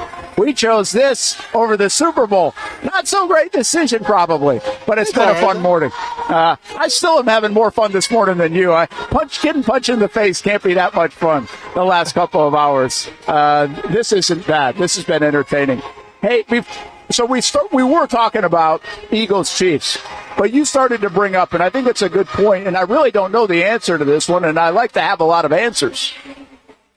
Like, do you have to personify the coach to be a good team in the NFL? And if you do, what does that look like in Jacksonville? Do we know enough about Liam Coen yet to know exactly what that even is? Yeah. Listen, I think it's extremely important, Brent, to carry on the persona of your coach, right? The Lions do it. The Ravens do it. I think the calling card of the Minnesota Vikings this year was the Vikings did it, right? Because on paper, no one gave them a snowflake's chance in hell to do anything. but Sam Darnold got elevated, right? And then that was due to the offensive play calling and the offensive prowess of O'Connell. So I think it is important, right? And I think we talk about Liam Coen, and listen, he's got a vision, right? He's put it out there, what he wants to do, what it wants to look like. Well, what do we know about Liam Coen? I mean, this guy is an offensive genius, right? Look what we did with Baker Mayfield and everything. So I understand we want the Jaguars to be this tough, physical, win in the trenches type of team, like any team wants to be, because that's how you go to the playoffs. But also I want to see them carry on what Liam Coen is, and I think he's a dynamic play caller. I think he keeps defenses guessing, and I think he can kind of throw the kitchen sink at some people. So I want to see that. I want to see crazy formations. I want to see Trevor Lawrence take that next step. I want to see Brian Thomas Jr., even play off a better rookie year than he had his first year and everything. I want to see all that. And obviously, yeah, you got to be physical. You got to be tough. But I think what Liam Cohen's going to bring is kind of what Andy Reid brings a little bit is the confidence in play calling to elevate your team. Yeah, that's a good point. Like, I'm trying to think of it. Like, what does it look like? So when you say, okay, he's an offensive guy, he's got I'm not going to call him a genius yet, but he's got that kind of mastermind. So does that mean you have to have smart football players? Like, you have good IQ on your football team. Like, you say that about the Chiefs, and what do we say? Andy Reid's very smart. Bill Belichick was smart. Well, those two teams may make the least mistakes out of anybody in a game all the time. So does that mean you have to be well coached? You have to be fundamentally good. You have to not beat yourself. And remember, Liam Coen said that at his opening news conference. So I think there's an element of that you're talking about that can be played that way. I also think Coen has some swag to him, right? The offensive guy has some swag to him. So can the Jags play with a little bit of flair, right? A little bit of bravado, if you will. And I would like to see that because, honestly, I don't necessarily think they played timid this past year or the year prior, but I don't think they oozed like swagger either. It was like they were trying to find confidence and swagger as a football team at times, but never enough of it to kind of feel that way, like we are just going to make a play because that's what we do. And Cohen's kind of like, we're going to light up the scoreboard because that's what I do. So I think there's an element of that you're right could exist. And then there's a hidden element, because the hidden part of all this is he doesn't come across as this tough dude, right? I mean, let's be honest. He just doesn't. I mean, he's a quarterback by nature. Seems like a fun guy that we know as right now. And by the way, Liam, if you're listening, I'm not trying to tell you that you're not tough. I'm just saying he doesn't like ooze that like Dan Campbell does, or some of these guys, or even a Harbaugh has a little bit of that kind of hard feeling to him. Well, he doesn't ooze that, but he does believe it. And so that's a more quiet attribute to have, that you believe that, you preach that, you deliver on that. We think that was missing with Doug a little bit. Did he do that enough? Did he want to be, he wanted to be physical, but did he preach it enough, teach it enough, believe it enough that the team believed it because he did? And so I think some of these things are loud, Austin, that kind of jump out at you. The swagger, the we play smart type of thing. And then the other things like the physicality is probably more of a behind closed doors. You got to be in meeting rooms to feel that. And I think he's actually building a staff to help feel that too. These defensive guys, I think, are going to be able to ooze that as well. Loud, get after you. They would like to be in the cage with you this morning type of guys. And again, I think that's a little more internal than external. No, Brent, it's not a bad call. And it's actually, I agree with you in terms of swagger, right? Because, I understand the Kansas City Chiefs, like we think about them, they're great on defense, they're physical, but like, I don't see the Chiefs and be like, oh yeah, like they win their games in the trenches. To me, the Chiefs win their games off of swagger, right? And like, it's so hard to like quantify it and put it in perspective. But like, I've been like, I was in that locker room with the Chiefs, when they kind of turned things on with Andy Reid a little bit, and they had that confidence. And it's hard to explain, but it's almost like, hey, we know that our coach has us, and we know that our coach is going to put us in just positions to succeed in everything. And you're almost playing with this bravado where it's like, as long as we do our jobs, Andy Reid will do his job, and we're going to win. And that's where I think the swagger comes from a little bit. Yeah, you're going to be physical, right? Like if you're one of the best teams in the NFL, guess what? I don't care if you're fast. I don't care if you're finesse. Like you're going to have some sort of toughness to you, or else you're not going to go to the Super Bowl, right? So like, yeah, the Eagles, they're tough. The Ravens, tough. Bills, tough. Like they're all tough. But I think if you can figure out who you are and have that swagger, and realize like if I'm Brian Thomas Jr., if I'm Trevor Lawrence, if I'm Travis Etienne, if I'm, whoever else, Evan Ingram, I know that the coach is going to put me up to succeed, and that's what it's all about, man. So, yeah, I agree with you. I think swag's been missing from this team now for a couple years, Brent. Yeah, I think they have to find some of that, and that comes with consistent success, right? But that does come with belief in what you're doing, too. Like, you just believe it, and that's what I really gauge from. I think some people from the outside looking in have looked at Liam Coen as almost maybe a little bit, I think they would use the term goofy or something like that, some of these things. Yeah. I don't really look at it that way. I think it's like this abundance of confidence, and I don't really give a damn what you think. I know what I'm doing is right, and watch. Like, there is that. That's why I said I kind of joke with the way he feels. Is like, you want that dude on your team at the bar if you're playing darts or pool or something like that. And that guy's the one smack talking, but he's also going to probably deliver and find a way to win, right? He's the guy that shows up on the playground and you kind of want him on your team when you're playing a little pickup basketball, because he's going to probably piss some people off, but he's also going to hit the shot or grab a rebound or, whatever it might be. He feels like he's that guy, and if he can get everybody else thinking that, if he can really get Trevor feeling that way, right? Because we've seen some signs where Trevor wants to show that. Trevor's kind of talking to other guys. He's doing the thing that he did against Tennessee at the end, pointing to the scoreboard. He ain't afraid to do that. The problem is with Trevor, he just hasn't been able to do it enough where, like, he can really lean on it and always do it. We just see glimpses here and there. They've got to find the consistency, Austin, in trying to get that out. We saw it all year with Brian Thomas Jr. He's got the same thing. He's got the swag on the field. This is a team that has guys that can show it. They just got to show it on a more consistent basis and then feel it on the team. And right now I feel like the city's got a little bit of it. I feel like people are like, yeah, we like everything going on. We feel that good. We don't care what you guys think about it. We feel good about it. And can you get the team believing the same thing come September is going to be the mission? Brent, I think you bring up a really good point because, listen, I'm not really on Twitter a lot, but when I'm on Twitter, I see it, right? Like the national pundits are kind of confused with Liam Coen, his energy, the interviews, and obviously it just comes down to that one soundbite of Duval that kind of puts it over the top. But, everyone has a certain thing to say about it, saying, all right, they're not confident he's going to be a great head coach. And I actually, I understand the whole Duval thing got blown out of proportion. But to echo what you were saying, I think you have a coach who's very comfortable with who he is. And that's the most important thing.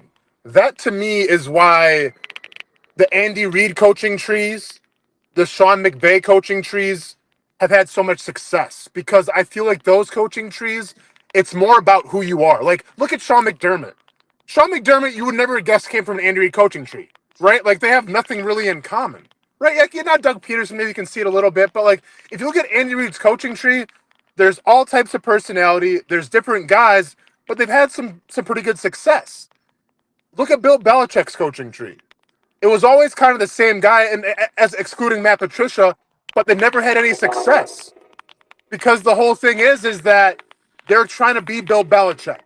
They weren't trying to be themselves, right? Like even Matt Patricia, who's kind of like this cerebral, high IQ guy, was trying to be Bill Belichick. And there's only one Bill Belichick. So I do like the fact that Liam Coen knows who he is, I believe, and comes from a coaching tree that celebrates being yourself, because players can pick up on that, Brett. Yeah, maybe he's not the biggest rah-rah guy. Maybe he's not the biggest, I'm going to get in you, and, try to motivate you. That's okay. As long as you can call great plays and be yourself, players will gravitate towards that. So I'm not going to buy into this whole narrative of, this guy's not set to be an NFL head coach because he comes across a little, maybe dorky or whatever. Look at Jim Harbaugh. Watch a Jim Harbaugh press conference. Like, you have John Harbaugh, who's straight as an arrow, kind of this tough grit. And then you got Jim Harbaugh, where it's like he's the crazy uncle at Thanksgiving, where it's like man, you don't taken back by it. The point is that everyone's got their own personality. If you can embrace your personality and be comfortable with who you are, you can have success. Yeah, it's, by the way, we got a goal here. As you can tell, the Icemen have now taken a 2-1 lead in the third period. But I think those are good examples. I think Harbaugh's a good example. I actually think Harbaugh was trying to be more like his brother early on in the San Francisco days and everything else. This hard-ass guy, right? And football guy. And went to Michigan, and it seems like he really, either loosened up or was like, I'm just going to be who I am. I don't care if people like it or not, blah, blah, blah. I'm going to do my thing. And from great sound bites to just the way he holds himself to now crazy sound bites and news conferences, he's really gone and been comfortable with that, but also found a lot of success doing it too, being himself. I think Sirianni actually comes up. I mean, Sirianni outside looking in I'm the guy too, saying this guy's kind of a goof. What are we doing? Why are we talking to fans? Why are we yelling at fans? Who are you? You're the luckiest guy alive to have this roster. That's really how I feel about Sirianni sometimes. But it's 2 Super Bowls in 3 years. And outside of an epic collapse last year, remember they were at 10-1 or 11-1 or something before they did that. It's been an unbelievable 3-year run. And yes, they have a good roster, but you still have to coach it. You still have to, you got to get out of the way of it. And you got to probably make some good calls along the way. So, yeah, Liam might, and I don't even know if Liam Coen is as eccentric as those guys, honestly, but he might fit in more of that kind of category from the outside looking in, where people are going to look down here in Jacksonville and be like, what did that guy just say? What did that guy just do? Look at his reaction on the sideline. We might get some of that, which I actually think might benefit Jacksonville because we love that. We love when you come and come after us and come after our guy, especially if he's winning games and scoring points. And then Jacksonville will bow up, and hopefully the players bow up. So we might be on the verge of something like that here in Jacksonville with Coen, especially the way this started with obviously a Duval thing that I thought was taken a bit out of context. Yeah, listen, man, I'm never going to judge a coach based off a press conference of what kind of coach he can be, right? If we would have did that, Dan Campbell would have been written off a long time ago, I feel like, right? Because when Dan Campbell was hired, it's all right, we're biting kneecaps, we're almost to tears here. It's is this guy even stable enough to be a head coach? Well, Dan Campbell seems to be stable enough, right? So I'm not going to buy any kind of narrative until I see it on the field. The only time I'm going to judge a coach is obviously after wins and losses of what they say, right? The introductory press conference, I get it. You're supposed to get people excited, get people to buy in. So I'm just going to wait and see how it plays out in the field, Brent. Yeah, fair enough. Hey, let's do this. We're going to take a break. One more to hit, and then we'll take you until 1 o'clock by the end of this Iceman game. A little bit more with Austen. One thing we haven't really talked about is the Super Bowl. We can do it Wednesday, Thursday, Friday as well. But just some initial thoughts on who will win this Super Bowl. Is there really a better team here between these two, and the Eagles and the Chiefs? Had a little bit of that conversation and what else is going on. Luka's being introduced in L.A. You brought up a topic, Kevin Durant, potentially a reunion back in Golden State. What else are we going to see here in the sports world over these couple of days? We'll have the latest for you when we come back on the Brent and Austen Show, the Action Sports Jacks 24/7 network here on a Tuesday. The Tom Bush family of dealerships, they've been serving customers in the Jacksonville area for 55 years. They've been your go-to spot to get and stay on the road since 1970, and that's still the case here in 2025 and beyond, even if the cars have changed just a little bit. Check out the sleek line of vehicles of the future. That's right, electric vehicles. Tom Bush offers a full lineup of reliable electric cars with state-of-the-art service facilities. Like the new VinFast, Tom Bush is among the first dealers in the entire country to offer the VinFast, and let me tell you, this thing is sweet. The good folks at Tom Bush have all the info on charging, service, tax credits, and everything you need to keep your EV running smoothly. BMW, Mazda, Volkswagen, Mini, and the newly offered VinFast. There's something for everyone at the Tom Bush family of dealerships. Ready to join the Tom Bush family? Stop by the showroom or check out the inventory online at tombush.com. People helping people. It's at the core of what Alive Credit Union is all about, and it's been that way for over 70 years. From the start in 1954 to today, the mission remains to inspire financial wellness and give you a financially fit lifestyle. Alive Credit Union and its employees are committed to not only serving their valued members, but also our community here in Northeast Florida. I had a chance to see that commitment firsthand as Alive partnered with our Action Sports Jacks 24/7 team to bring you Armada men's and women's soccer broadcasts. Inside the 18, it is a shot, and it's a goal! Chloe Chivers! And that connection to the community continues with Alive Credit Union's support of the Police Athletic League of Jacksonville. Alive Credit Union's commitment to our community also involves serving the financial needs of all first responders through the recent merger partnership with City and Police Federal Credit Union. Join the community and become a member of Alive Credit Union today. Find out the many ways you can be inspired in financial wellness at alivecu.coop. Everyone loves a good game night. Here you don't have to be the host. You don't have to clean up. They bring the food and drinks to you, and you can watch whatever you want on the big screens. It's more than a card room. It's a night full of fun with friends. Best Bet Jacksonville, Orange Park, and now the newest location here in St. Augustine, right off 95 at exit 311. A brand new clean room, a full bar and menu, my favorite sushi in town. And I love the fries too. You don't have to just play poker at Best Bet. That's why I come over here to the table games and play one card poker. That's a pretty good card and a win. One card poker is like war as a kid, you against the dealer. And this isn't the only fun table game to play. A friendly staff, a lot of fun. It's a good night out at Best Bet Jacksonville, Orange Park, and the newest location in St. Augustine. You can be a serious player or a novice. It doesn't matter. If winning equals fun, you're a winner every time at Best Bet. I'll save you a seat, and I'll see you down here at Best Bet St. Augustine. A big week for the UNF men's basketball team, a sweep of Stetson and Jacksonville University. It was an overtime thriller over Stetson. That set the table for the River City Rumble, and Coach Matthew Driscoll joined the Brent and Austen show. But I think these two games are the creme de la creme. UNF couldn't miss in the first half. 11 three-pointers jumped the lead to 25 points, but the Ospreys would still have to hold off a late rally. UNF comes back home for the men's and women's hoop doubleheaders on Thursday and Saturday at the arena. Also say hello to softball season as the Ospreys visit #1 Florida on Thursday and then host the River City Leadoff on the weekend. For more on the Ospreys, visit unfospreys.com. That's your Swoop Minute. Just be yourself. Maybe we're talking about being a dad or a mom, a first responder or a teacher.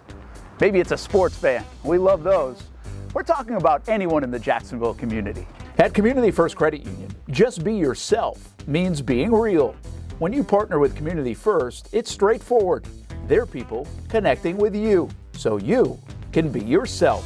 I've been coming here to Community First for years. This is the Bartram branch, the one I usually come to, and they have mortgage loans, personal loans, and auto loans, and I'm almost done paying off that truck loan. Just a few more months. Good rates, easy online banking, and friendly customer service when I have a question. It's easy to be myself with Community First. They live up to the slogan in their name. Community First has partnerships in the Jacksonville community with the Iceman, the Florida Theater, the Jacksonville Zoo, and many more. Visit one of the Jacksonville branches or find out all you can do with Community First Credit Union at communityfirstfl.org so you can just be yourself. Welcome back to the Brent and Austen Show, streaming on the Action Sports Jacks 24/7 network. There's a look at Jacksonville on a beautiful day. Had some fog early this morning, but now turned into a beautiful Tuesday. It's going to be hot, by the way, or hotter, 80 degrees all week here in Jacksonville. So I look a little overdressed given the forecast, but it's a little chilly inside as we've got some hockey going on. And the Veterans, VyStar Veterans Memorial Arena and Jacksonville Iceman. Let me just double check on the game here. Oh, 1-1. What happened? I thought we scored a goal. They must have taken the goal off. I missed that. I missed the whole thing. Remember, weren't you were talking when we got a goal, Austen, remember? Yeah. I mean, the crowd went crazy. Was it waved off? What happened, Brent? It must have waved off. I mean, it's still 1-1. I might get a little overtime session here. Got 11 minutes to go in the third period, but I totally missed that. I just figured it was 2-1 Iceman. So bad reporting on my end. I really should probably I want to give everybody a look at the ice, but therefore I have to always turn around to look at the ice. So it makes it a little tricky to see exactly what's going on. But Jacksonville Iceman, a 1-1 game now here in this early morning game. They dropped the puck at 10:30 this morning. Hey, if you're looking, March is on the horizon. We've got the Players' Championship week, of course. We've got March Madness. There's a lot of things going on. And then there's the Concours d'Elegance. I love saying it. It's fun to say. It's the Amelia. If you've never been, this is a long-standing tradition up in Amelia Island. And the Amelia is what they call it by Haggerty Events, celebrating 30 years. And you can be a part of it. You can see the QR code we have on our screen up in the left corner. So that's a good way to get the most information about what's going on with the Amelia. That's March 6th through March 9th. Tickets are available at ameliaconcours.com. And as I tell you, Concours has an S on the end of it, but it's silent. Ilio Castroneves is the event's honoree for 2025. So a lot of fun right up there in Amelia, beautiful Amelia Island at the resort, the Ritz-Carlton Resort there. So make sure you check it out and click on the QR code on our screen for that event. It is coming soon in March 6th. To the 9th. Also coming soon on Fox 30, Super Bowl 59, Austin. The Eagles and the Chiefs. We haven't really talked a lot about it. What do you like about this matchup? Is it as good as it looks on paper? Is it hard to figure out the winner, or do you think that might be a little easier than some are saying? I mean, it's hard to figure out the winner. Obviously, I'm excited because Kansas City now has a chance to make history, right? Never been done before, back-to-back-to-back Super Bowls. But, on paper, you see what Philly's bringing to the table with their defense, with Saquon Barkley. They have weapons everywhere. It's almost advantage Philly, and I haven't seen, the line or whatever. But how can you count out Andy Reid and the Kansas City Chiefs when they have an extra week to prepare? I forgot, at this point what the record is, but it's insane. Good. And I don't get it, honestly. I don't understand why just an extra week to prepare helps the Chiefs and Andy Reid so much. But this is kind of thing in Philly as well. It's just the guy is a maestro when it comes to preparation and getting his team ready and scouting his opponents. So, I honestly think it's a coin flip, man. I haven't seen the odds once again, but I can see it going either way. Yeah, I thought it was a 1.5 one way or the other at one time. I thought it was the Chiefs were actually the favorite. Let me take a look. 1.5 is still the case here on Tuesday. So a lot of time to get there. Both these teams obviously pretty healthy. That's part of the reason you get to this point, which is also amazing about these kind of runs for the Chiefs to be able to go on this run year after year, because you have to stay healthy. Obviously Mahomes has to stay healthy. Kelsey has to stay healthy. Some of your big guys. Now, they've had injuries. They've battled through some of it. But Chris Jones has to stay healthy. To make these kind of runs year in, year out, you don't win without those kind of players, most likely. And they've been able to do it.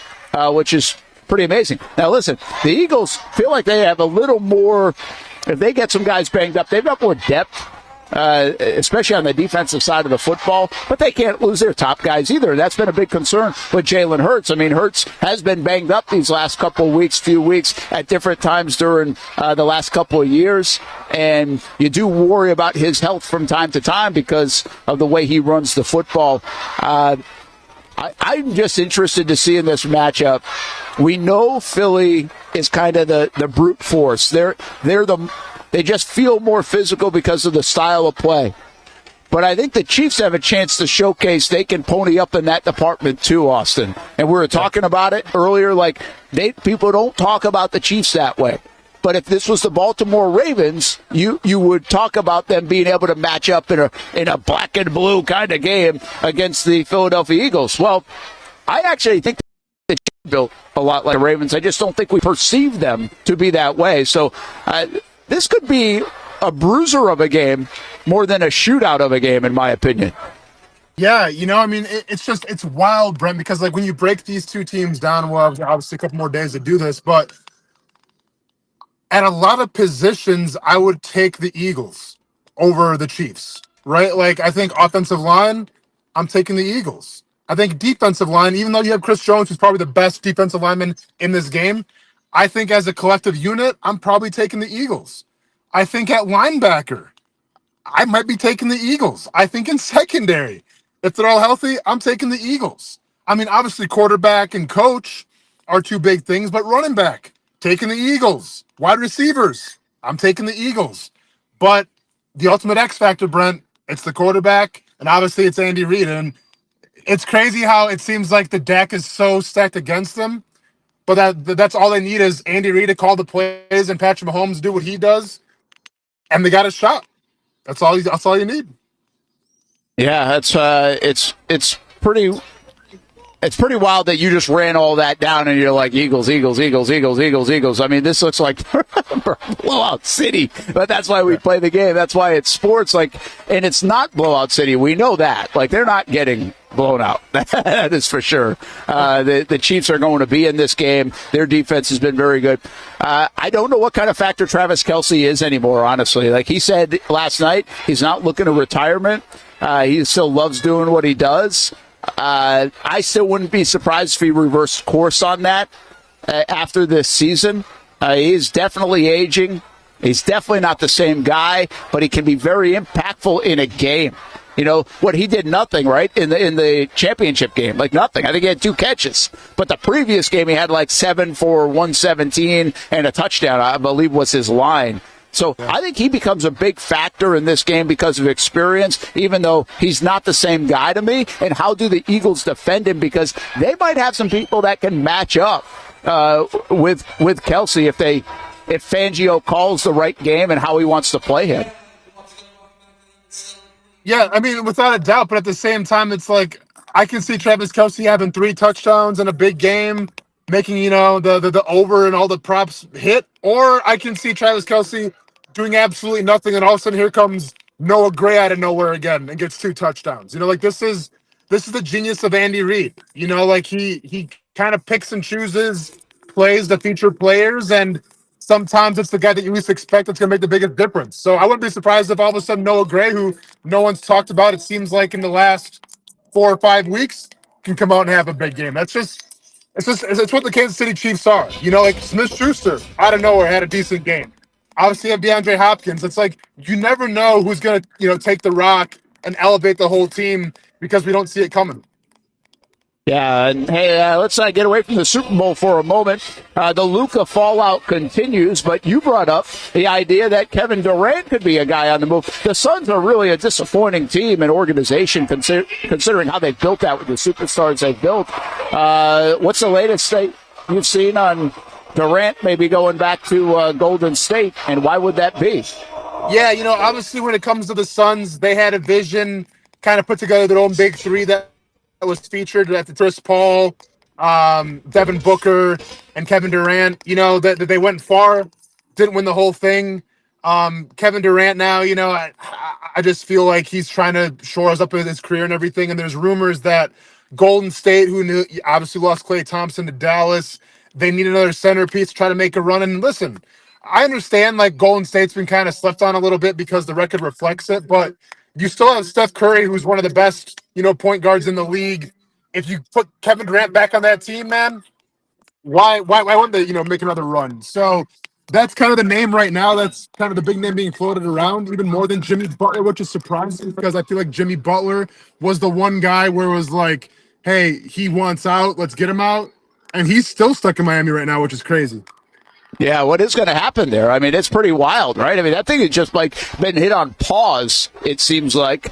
We're just floating in the wind. Any idea where he ends up, where he could end up? What would be fascinating if he did end up in a certain spot? So, I mean, there's rumors there's a couple teams interested in Jimmy Butler, the Milwaukee Bucks being one of them. Supposedly they would trade like Middleton, and a few other guys, kind of a few other role players for Jimmy Butler. But I almost get the sense, Brent, that, Pat Riley doesn't play around. And I feel like Pat Riley's probably going to ask for a king's ransom. And if he doesn't get it, then screw it, Jimmy. You're just going to sit and not make any money. Like, I think Pat Riley is that petty where he would rather try to make a point than maybe try to do the best thing for his team this year, who's still a solid team. Like Miami is, like they can be in contention. It's just the whole distraction with Jimmy Butler, and I feel like Pat Riley's not going to budge unless he gets what he wants from Jimmy Butler. Yeah, it sounds like he's just not going to make a bad deal just to get rid of him, right? So, but it sounds like Jimmy Butler really wants to go to the Suns. Like that's really where he wants to be. But to your pettiness point, will he do a deal with Phoenix and give Jimmy Butler what he wants? Yeah. So, of course, they have some players that they could move, and that might be good for the Miami Heat. So, hey, we'll see how it goes. Kind of fascinating to watch. The NBA trade deadline is a couple of days away. I think it's the 6th is the date. So we're a couple of days away from that.